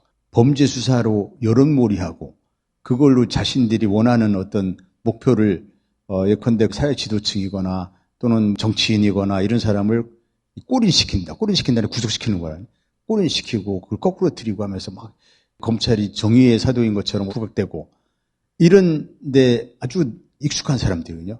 지금 낮은 지지율 이런 것을 마약과의 전쟁을 통해서 마약에서 막 성과를 내고 하면 그렇죠. 국민들이 호응하지 않을까? 연예인도 등장하고 뭐 스포츠스타 등장하고 네. 뭐 10대 등장하고 그렇죠. 막 이러면서 그렇죠. 뭐 이렇게 하면은 국민들이 막 환호하지 않을까? 이렇게 생각하면서 마약과의 전쟁 분위기를 좀 잡아나가는 중인 거죠. 왜냐하면 보십시오. 실제 이거는 경찰의 날 기념식에 가가지고 어느새 우리 주변으로 깊이 침투하고 있는 이 마약 범죄 역시 마약 사범이 연소화되고 초범 비율이 증가하는 상황인 만큼 유관기관은 물론이거니와 국제사회와 적극 협력해서 기민하게 대응해 주시기를 당부드립니다. 마약과의 전쟁에서 반드시 승리해 주십시오. 근데 이런 영상 어떻게 준비했어요? 경찰의 날 기념식에 윤 대통령이 무슨 얘기를 했는지 이제 관심이 없어서 모르고 있었어요. 아니 저도 몰랐는데 제가 이게 언제 꽂혔냐면 그때 137명 경찰이 투입됐는데 투입된 경찰 절반 이상이 사복 경찰이었는데 그 사람들이 안전 대책 세우려고 경광등 들고 온 게 아니라 경찰인지 모르게 사복 입고 왔는데 기자들하고 같이 움직였어요. 그러면서 곧 마약 단속한다 공지까지 하고 있었어. 그러니까 이 사고가 없었으면 대대적으로 검거하고 기사 내고 그런 날로 D-Day로 잡았던 것 같아요. 최초의 의아한 생각을 하게 된 것은 당일날 새벽 4시에 처음으로 용산 서방서에서 나와서 브리핑을 하는 겁니다. 근데 기자가 이런 질문을 합니다. 마약 관련해서 뭐 신고가 있었나요? 현장에서? 확인된 바 없습니다. 현장에서 그뿐만 아니라 이전 사람들이 마약을 한 것 같다라는 의심 증언들이 있는데 이거 관련해서는 확인된 바 없습니다. 아까 그 마약과 관련된 이슈 관련해서는 해당 사항이 없다고 하셨던 것 같은데 이거는 확실하게 수사를 현재까지 확인된 건 없습니다. 진짜 이상하다고 생각했거든요. 아니 압사 사고가 났는데 왜 계속 기자가 마약을 묻지? 근데 기자들은 공지를 그렇게 받은 거예요.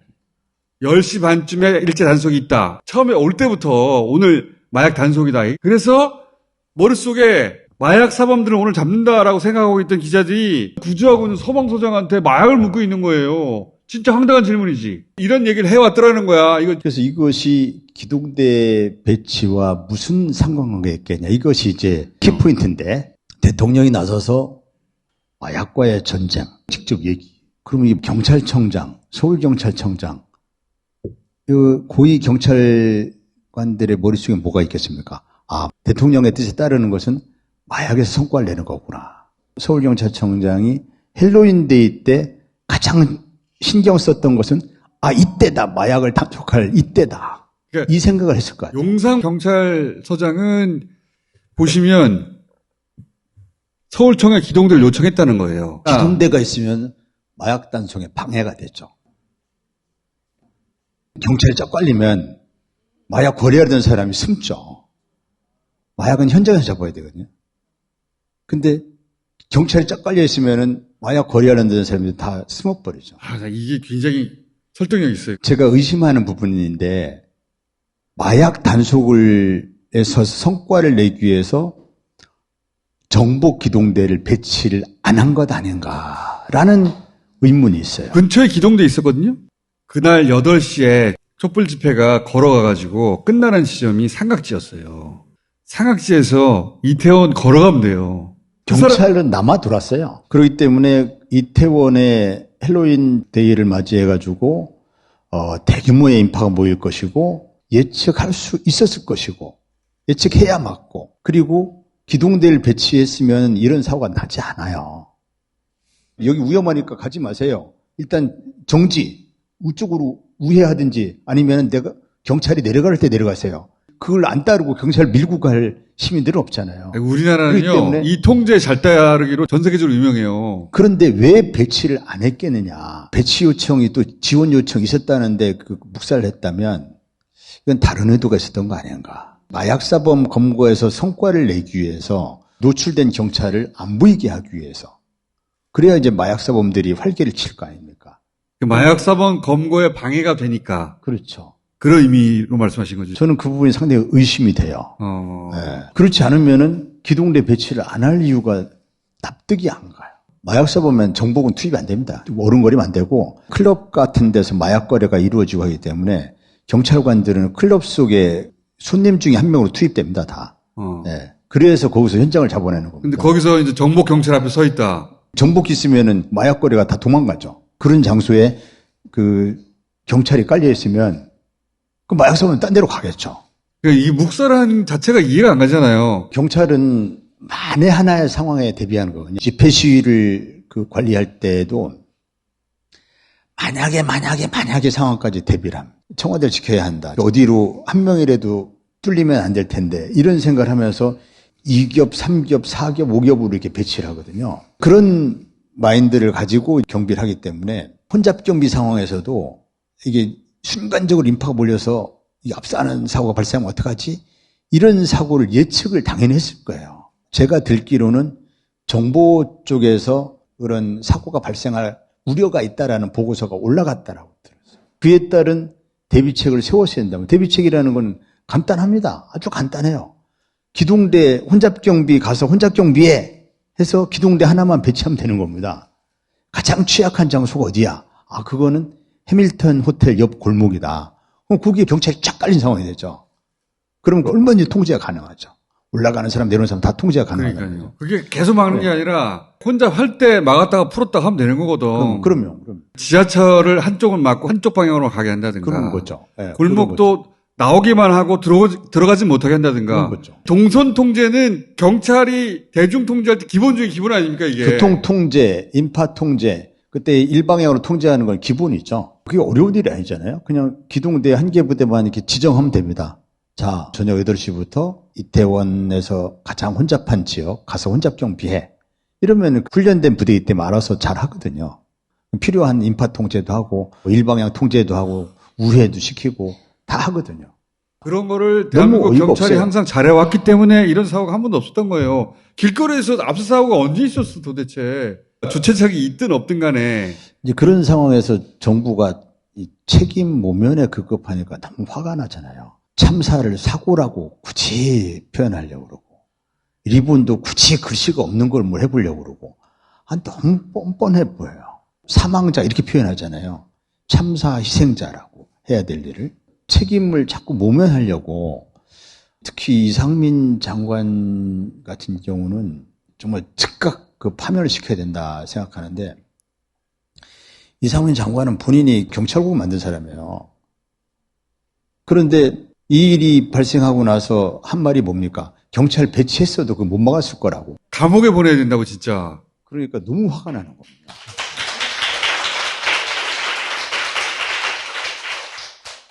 말이 되는 소리예요, 말이. 경찰이 있어도 못 막았을 거예요.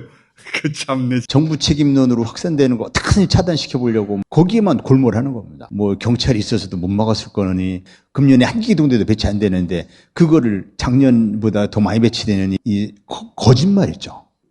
이런 사람이 안전을 책임지는 행정안전부 장관 어떻게 합니까? 단 하루라도 할 수가 없죠. 마지막 제 질문인데 벌써 사람이 6시 반에 압사당할 것 같다는 신고를 했단 말이에요. 요 앞부분은 신고에 따라 경찰이 갔어요. 근데 요 뒤에 5번은 아예 경찰이 안 갑니다. 이 부분에 대해서 제가 좀 확인을 해봐야 돼요. 신고를 접수하는 경찰관이 자신의 판단으로 이것을 출동하지 마라 이렇게 얘기하는 것은 말이 안 되잖아요. 그건 상식이 안 맞습니다. 예. 그렇지 않습니다. 이것이 보고가 이루어졌을 거예요. 보고가 이루어졌는데 그 후에 왜 조치가 안 이루어졌는지 그러니까 이 부분이 중요하죠. 제가 조금 더 정보 있어야 되는데 제가 언뜻 생각하기엔 어디에 그 올린 글이 있잖아요. 왜 현장 경찰관들은 다 책임을 돌리냐 하면서 그 헬로윈데이 축제, 뭐 지구촌 축제 이런 축제 했을 때 곳곳에서 신고가 엄청나게 많이 들어온다는 거예요. 그래서 이것이 이전의 신고와 별 다를 바 없을 것이다라는 이런 오판을 했을 수는 있어요. 이태원 파수 경찰관이 계속 신고해 가봐야 자신이 어떻게 할 게 없는데 실제로 할 수가 없잖아요. 기동대도 없는데. 네, 기동대가 없는데 이 기동대를 보내야 할 의사결정을 누군가 해야 되는데 그걸 안 한 거죠. 그렇죠. 그걸 안 한 그때 거지. 이제 기동대 지원 요청을 했는지 이런 부분이 규명이 돼야 될 부분이고 이 혼잡 경비를 담당해야 될 관리자들이 혼잡 경비 상황을 방치해 놓고 그 현장에 2명의 경찰관이 가서 무슨 일을 하겠어요.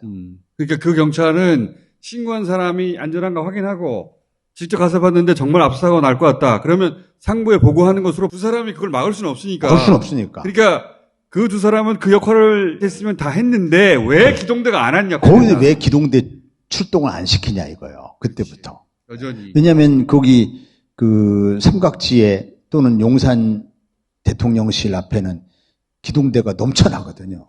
그냥 이동만 시키면 5분, 10분이면 이동하는데. 이 얘기도 오늘 나왔는데요.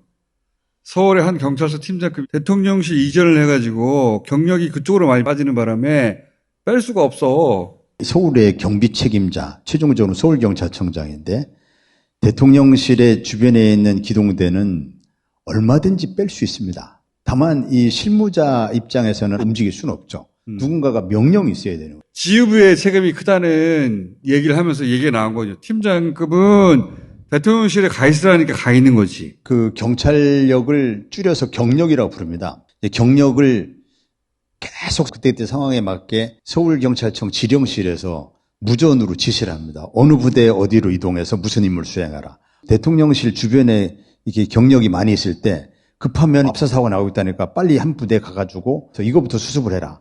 이렇게 지시를 하면 되거든요. 근데 그 조치를 안 한 이유를 모르겠어요. 왜 안 했는지. 그러니까 대통령실에 근처에 포진되어 있는 기동대라고 해서 뺄 수 없는 게 아니다.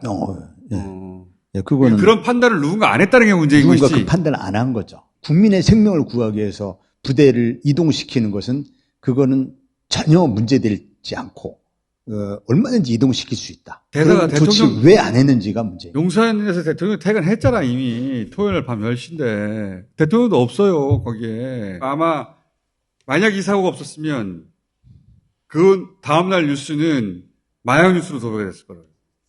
할로윈에서 그렇죠. 네.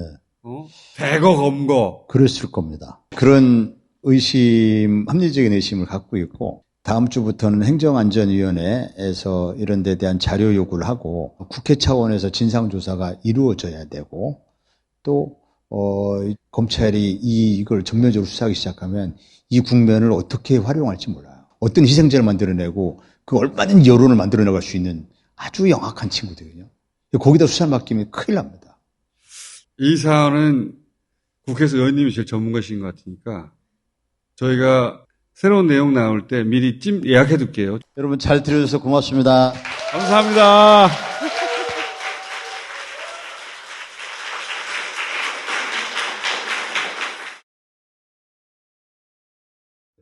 자, 김영동 이사님을 모시겠습니다.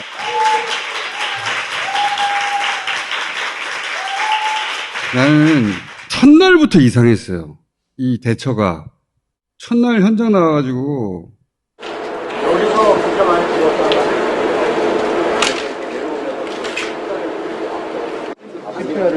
압사?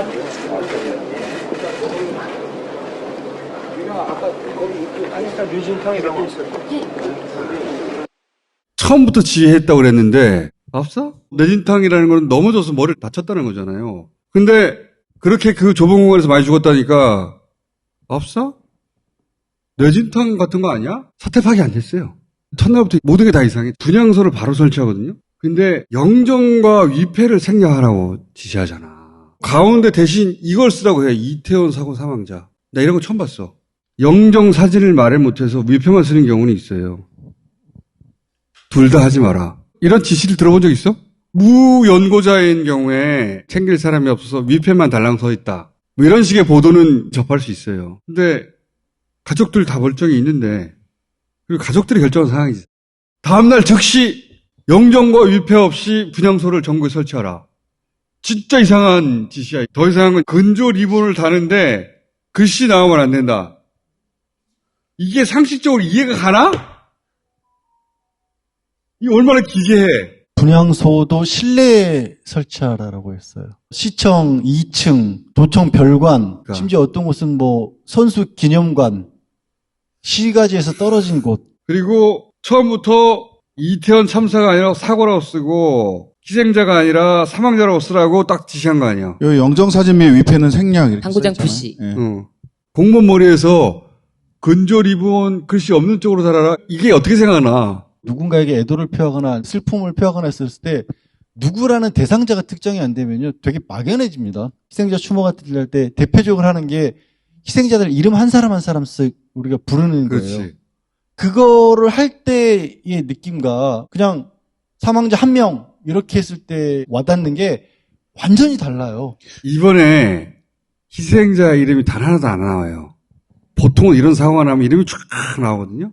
그 이름을 보고서라도 사망 사실을 알게 하는 그런 역할도 하는데 이름이 하나도 안 나와요. 관제애도죠, 관제애도. 익스프레스 애도예요. 그러고 다음 페이지로 빨리 넘어가고 싶은 거예요. 그런데 이런 게 있습니다. 어떤 참사를 기억하는 방법 중에 가장 손쉽고 가장 빨리 잃어버릴 수 있는 방법. 기념비를 세워놓고 일상으로 돌아가는 겁니다. 그래서 독일에서는 일부러 풍화되는 기념비를 남겨요. 이렇게 우리의 기억도 사라져가고 있는데 그러면 안 된다. 그러니까 관제 애도를 고정시켜 놓고 그 다음 페이지로 확 넘어가려고 하는 거예요. 그런 거고 용어를 왜 저렇게 했을까? 미군에서 이라크 전쟁을 할 때 오폭을 해서 민간인들 사망이 많이 있었어요. 근데 그거를 뭐라고 얘기를 했냐면 소프트 타겟의 유실, 그러니까 말장난을 해서 사건의 본질을 가리려고 하는 거죠. 그러니까 여기에 사람들이 감정이입하지 못하게 하는 건데. 감정이입 못하게 사진도 안 돼, 위패도 그러니까 안 돼, 희생자라는 말도 안 돼. 거기 사진이 달려있으면 감정이입이 될 거 아니야. 감정이입이 되는. 귀신이 찾아갈 곳을 없도록 만들라. 이런 무속도 해석도 가능해. 위패가 머무는 데니까. 다른 것들은 그렇게 여러 가지 논리로 그래서 그랬구나. 나는 도저히 이해 못하는 게 근조 리본 뒤집는 거야. 이건 도대체 어디서 나온 거야? 그냥 아무런 그런 거 없는 검은 리본을 그냥 근조 리본을 달라고 하면 되거든? 상식적으로 설명이 안 되잖아요. 가설이 있습니다. 근조라는 말이 들어가면 다른 메시지도 또 따라 들어갈 수 있어요. 잊지 않겠습니다. 라든지 가만히 있지 않겠습니다. 라든지 걔네들이 세월호 리본을 노동당 깃발이라고 얘기하는 애들이에요. 이런 생각을 왜 하냐고. 절대 공무원 머리에서 나온 게 아니에요. 장례식 관련해서는 지난번에도 영국에서 의심스러운 이상한 행동이 있었기 때문에 굳이 안 가는 거. 네, 굳이 안 가는 거. 근데 그때는 천공이라는 사람이 일부러 영상을 또 올리기도 했고 그래서 그래서 그랬구나라는 추정이 되는데 근데 굉장히 억지스러운 거잖아요. 이거는 특별한 지시가 있었다. 특별한 지시는 장례식과 관련해서 특별한 조회가 있는 사람이 아닐까. 근조 리본 다시요. 이게 아니고 글씨 없는 검은색 리본. 그러니까 누군가가 그 검은색 리본에 글씨가 있으면 안 된다고 그런 거야. 이게 사람들 상처를 더 후벼파고 사람들 원한 감정을 더 높이는 게 뭐냐면 대통령이 고등학생 3명 사망한데 조문을 가려고 했는데 유족들이 조문을 거부했어요. 기자들 없이 혼자 와서 조용히 가라. 그래서 그 사진은 없어요. 그리고 대통령 리본 달린 주화 대통령 이름 떼갖고 휴지통에다 버려버렸더라고. 이유가 뭐냐? 희생자라는 말을 못 쓰게 하는 것에 대해서 도저히 유족들이 용납할 수 없어서 유족의 마음을 2번, 3번 짓밟고 있는 것은 분명하다는 거예요. 그렇지. 이게 뭐야? 이태원 사고 사망자 이거를 가운데 박으라고 지시가 나왔어요. 여기에서 유족들이 피가 거꾸로 솟는 거예요. 희생자가 아니라 사망자로 표시하는 게 맞나. 가슴이 터져서 미쳐버릴 것 같다. 귀신을 쫓았는지 뭘 쫓았는지를 모르겠지만 유족들의 원한 감정을 불러일으키고 2번, 3번 고통을 배가시키고 있는 효과는 분명하다. 이해가 안 되잖아. 이해가 안 가지. 국내 포탈은 이태원 사고 사망자를 애도합니다. 구글은 이태원 참사 희생자 명목을 줍니다. 그러니까 국내 포탈도 이태원 참사 희생자라는 말을 못 쓰는 거야. 그리고 이게 첫날 가서 한 거거든? 이렇게? 공무원 옆에 서 있는 거 봐, 이거. 야, 프레임 바깥으로. 요 양반, 내가 보기에는 전속이야. 전속이 사진 찍으러 간 거야, 지금. 이게 내가 보기에는 극장 국가야. 무대 위에서 다 연출하고 있어. 그러면서 매일매일 분향소 가잖아. 오늘까지 3번 갔어요. 사과를 하라니까 조문만 가. 유가족을 만나러 가는 것도 아니야. 그냥 분향소만 계속 가. 위패도 없고 영정사진도 없는데. 또 삐 해야 되겠다, 이거. 얘네들은 머릿속에 지지율에 나쁜 악영향을 주면 안 되는데, 거기다가 위패 놓지 마라. 영정사진 놓지 마라. 그래 놓고 거기 계속 하는 거야. 이게 극장이지, 극장. 월요일까지는 진상이나 이런 것들이 하나도 나온 게 없으니까 어찌 할 바를 몰라서 사람들도 따랐어요. 근데 당장 경찰 응대에 잘못됐다는 얘기가 나오는 순간 저 사고 사망자라고 썼다라는 게 얼마나 잘못됐다라는 게 바로 증명이 돼버린 거잖아요. 희생자가 아니라 피해자라고 써야 될 판이에요, 사실은. 그거는 행정살인이야. 네, 정말 제가 봤던 뉴스에 제일 기가 막혔던 게 유족들 그 위로 근무로 1,500만 원씩 가량 경찰의 그 여론 동향 보고서에 보상비 문제를 먼저 거론하는 게 첫 번째로 올라왔는데 바로 직접 대통령이 고를 했잖아요. 그거 거론한 것도 기가 막힌데 장례비 그거 청구하려면 영수증 첨부하랍니다. 지금 이거 어디서 20대 듣던 얘기 아니야? 세월호 때도 그러지 않아서 뭐 영수증 그렇지. 첨부하라고? 똑같아. 오늘 이제 60대 분을 만나서 식사를 하는데 그분이 그 얘기를 하더라고요. 자기 또래들은 새벽에 뉴스 보고 다 자식들 방에 들어가서 문 열어봤대요. 우리 애 방에서 자고 있나. 근데 그 와중에 영수증을 챙겨요? 아, 이게 도대체 무슨 일인지 모르겠어. 기자회견할 때 걸어놓고 했거든. 이태원 인시던트라고. 참사, 디제스터 아니고 인시던트잖아. 이런 거요. 아직은 이게 성격이 정리되지 않았다. 할 때 인시던트라고 그래. 그냥 이런 일이 일어났다. 영어권에서 아직은 이 사건의 성격 규정이 안 됐고 들여다보고 있는 중이다. 할 때 인시던트라고 한단 말이야.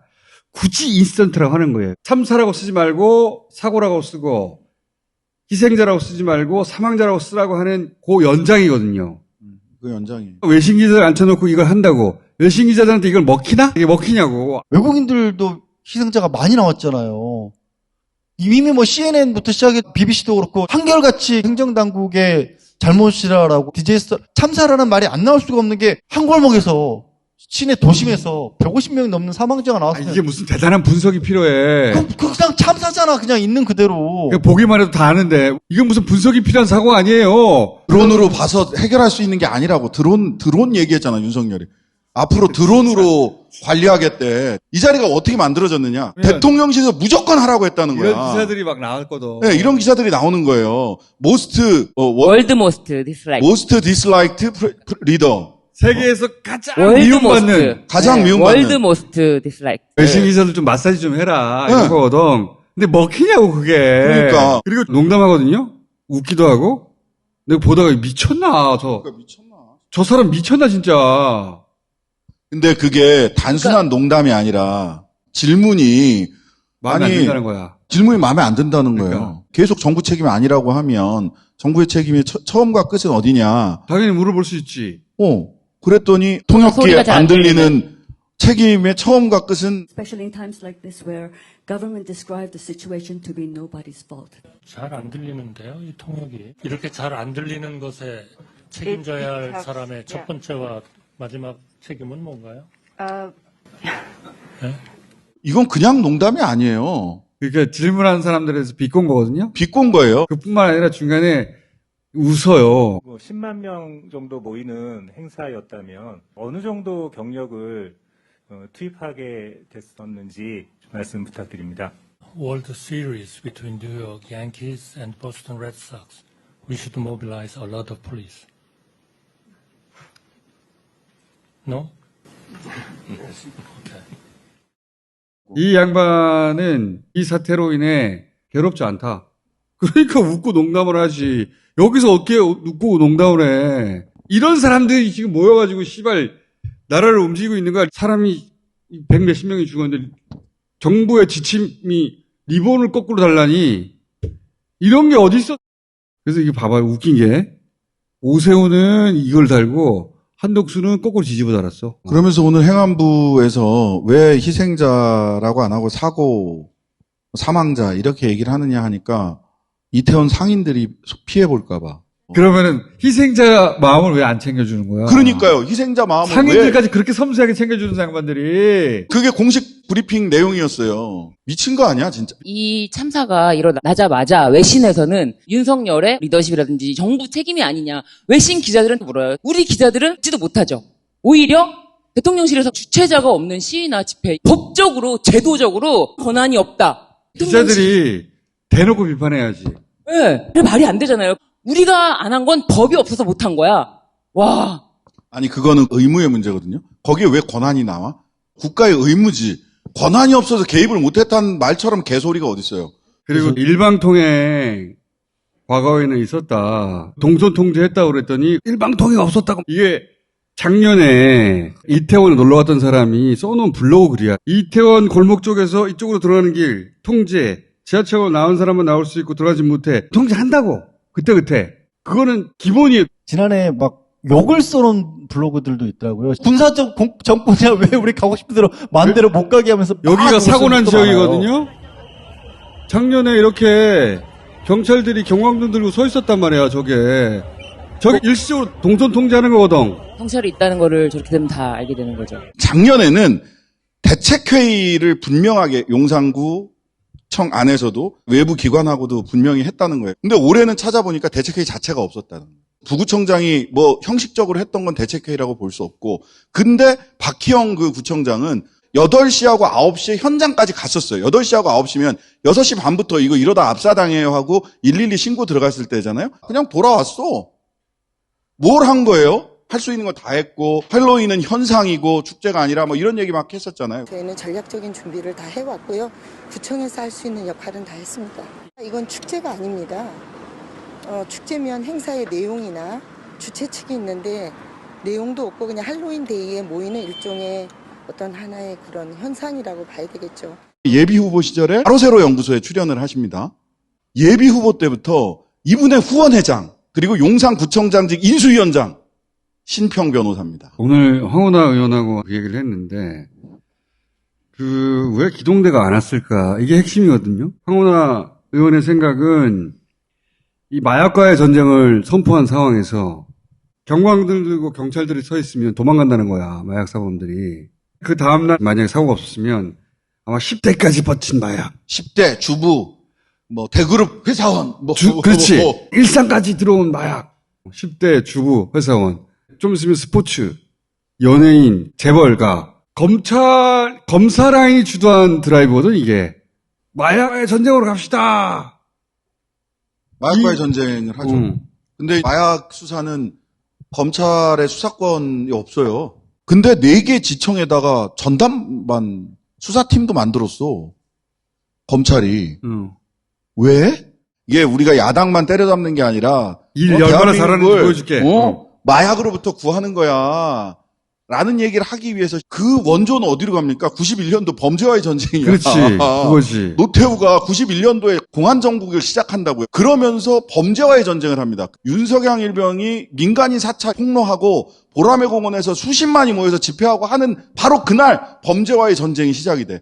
그러고 화염병법 뭐 이런 거 만들어. 제조만으로도 처벌한다. 이게 91년 범죄와의 전쟁. 그 올드한 걸 지금 마약과의 전쟁으로 지금 끄집어 온 거거든요. 기자들도 기사를 내용을 준비를 했을 거 아니에요. 미리 알려줬으니까. 예. 다음날 이제 톱은 마약이다. 이미 머릿속에 있었던 기자들이 마약 관련해서 신고가 있었나요? 회사에서? 확인된 바 없습니다. 이 마약을 한번 갔다라는 의심 증언들이 있는데 이거 관련해서는 확인된 바 없습니다. 아까 그 마약과 관련된 이슈 관련해서는 해당 사항이 없다고 하셨던 것 같은데 이거는 확실하게 수사를 현재까지 확인된 건 없습니다. 계속 언급을 하면서 마약 기사가 그래서 꽤 나왔었어. 네, 초반에는. 나왔었어요. 네. 그런 인터뷰를 하는 사람도 있었어요. 네네네. 그러니까 그런 인터뷰가 있었다. 누가 앞으로 쓰러졌다. 그냥 마약 먹고 쓰러졌다. 사람들이 쓰러졌다. 그러면 뇌진탕이 말이 되지. 마약 먹고 쓰러졌으면. 우리 모두가 다 압사라고 보도를 들었는데 다음날 아침이야. 10시 넘어서예요. 10시에. 다음날 아침에 와가지고 압사 보고를 하니까 압사? 압사로 죽었어? 진짜 이상한 반응이거든요. 여기서 그렇게 많이 죽었다.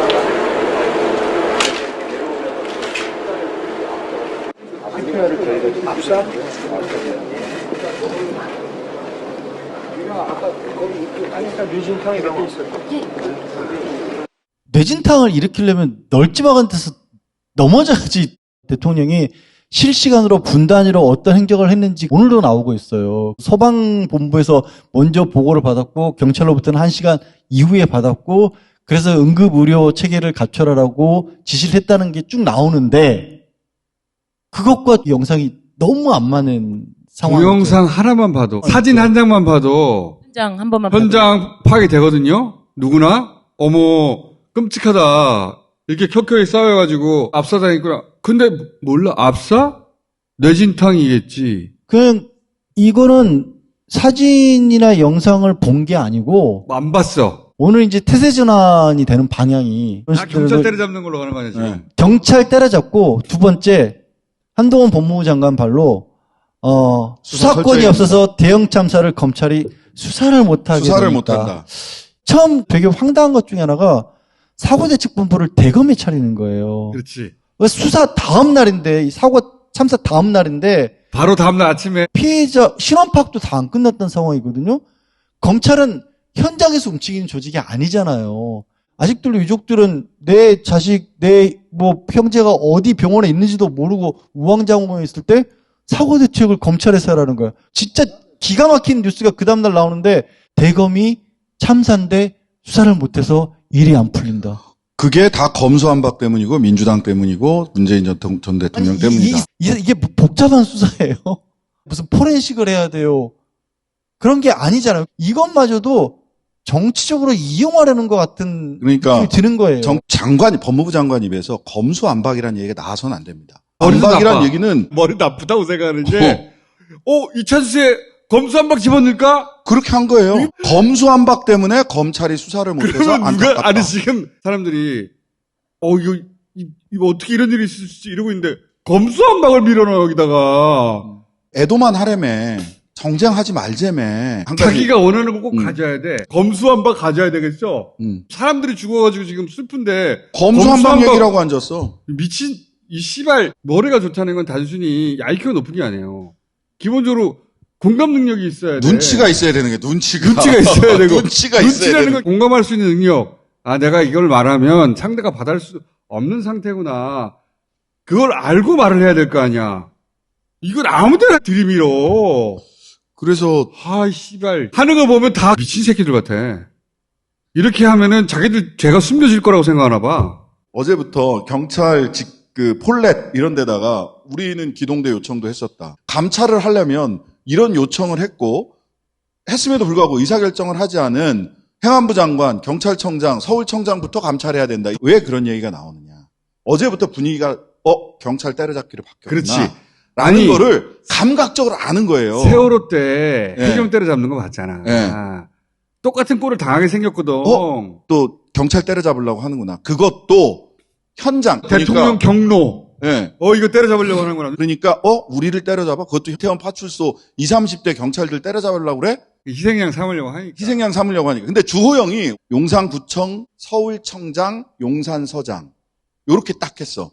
윤희근이 빠져요. 윤희근까지 딱 가잖아요? 그럼 이상민도 잘라야지. 왜 윤희근이 자기가 치안 총수라며 경찰국을 만들었기 때문에 윤희근 청장이 딱 책임자로 올라가면 이상민한테도 바로 가거든요. 그러니까 주호영이 거기서 탁 끄는 거예요. 경찰 수뇌부는 그 고민이야. 위에서는 계속 밑으로 깔아. 대통령이 경로했다라는 그 말 자체가 되게 이상한 거예요. 일선 현장에서 수습이 미흡했다. 이렇게 나가니까 지금 더 분노가 위로 향하는 그러니까 거죠. 녹취록 어제 5시에 풀렸잖아요. 풀리기 전에 10시에 윤희근, 2시에 이상민, 5시에 오세훈 3시서 연달아 사과를 합니다. 왜냐하면 녹취록 나온다는 걸 아는 거잖아요. 나는 녹취록이 나온 것도 정부 공개 청구하고 시간 끌고 할 수도 있는데 뚝 나왔잖아 갑자기. 어느 시점에 경찰로 책임 몰아가. 그래 그 시점이 된 거예요. 그러면서 보고 시점이 10시고 9시고 어쩌고저쩌고 이런 얘기 막 하잖아요. 의사결정권자들이 늦게 알아서 그래. 현장이 잘못했어 이 새끼들.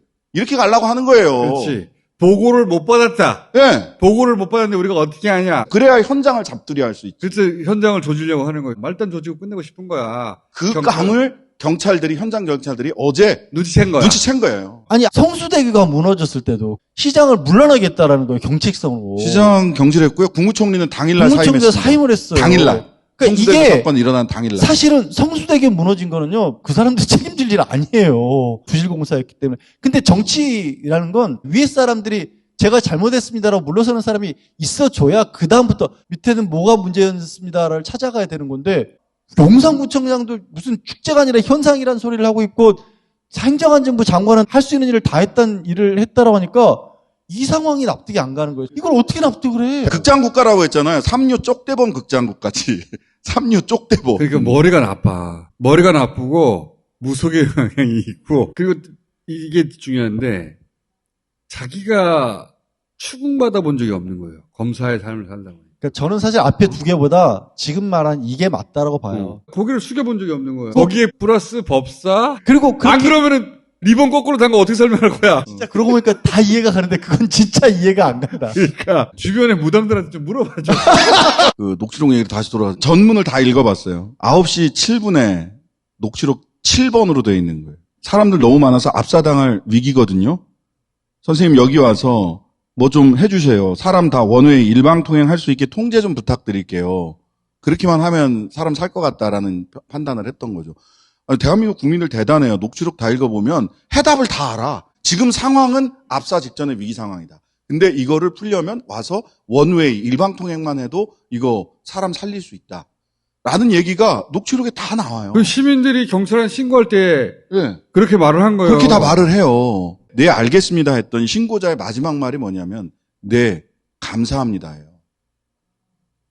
이 감사합니다라는 말에는 국가에 대한 신뢰, 공권력에 대한 신뢰가 와서 우리를 이렇게 구해줄 거야 라는 신뢰를 갖고 있었던 분이에요. 이거를 이렇게 배신해도 되는 거예요? 저 오늘 또 무슨 생각했냐면 저 신고한 사람들 중에 사망자는 없을까? 그게 걱정되고 신고한 분 중에 사망자가 없을까 하는 게 하나가 걱정. 그 다음에 이거 정말 상상하고 싶지 않은데 저도 딸이 이제 21살인데요.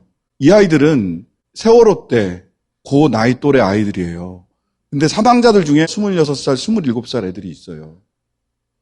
혹시 하는 생각이 드는 거예요. 나 그 생각을 하면 너무 끔찍한 거예요. 혹시. 자격이 없는 사람들이 국가를 운영하니까 모든 게 엉망진창이에요. 자기들은 국가가 저절로 굴러가는 줄 알았겠지. 그 일들을 제대로 해왔으니까 사고가 안 난 거야. 이 사고가 이게 마지막이겠냐고. 아유, 씨발, 진짜. 너무 길게 얘기했어. 빠이빠이. 네. 지친다, 진짜. 제가 윤석열 정부 출범 직후부터 그런 말을 한 것 같은데, 국가가 사라지고 각자 동생의 시대가 됐다. 이태원 사태가 그 결과예요. 문제는 이게 끝이 아니고, 이게 시작에 불과할 수 있다는 거지. 끝을 어쩌면은 시민이 내야 할지도 모르겠다. 여기까지 하겠습니다.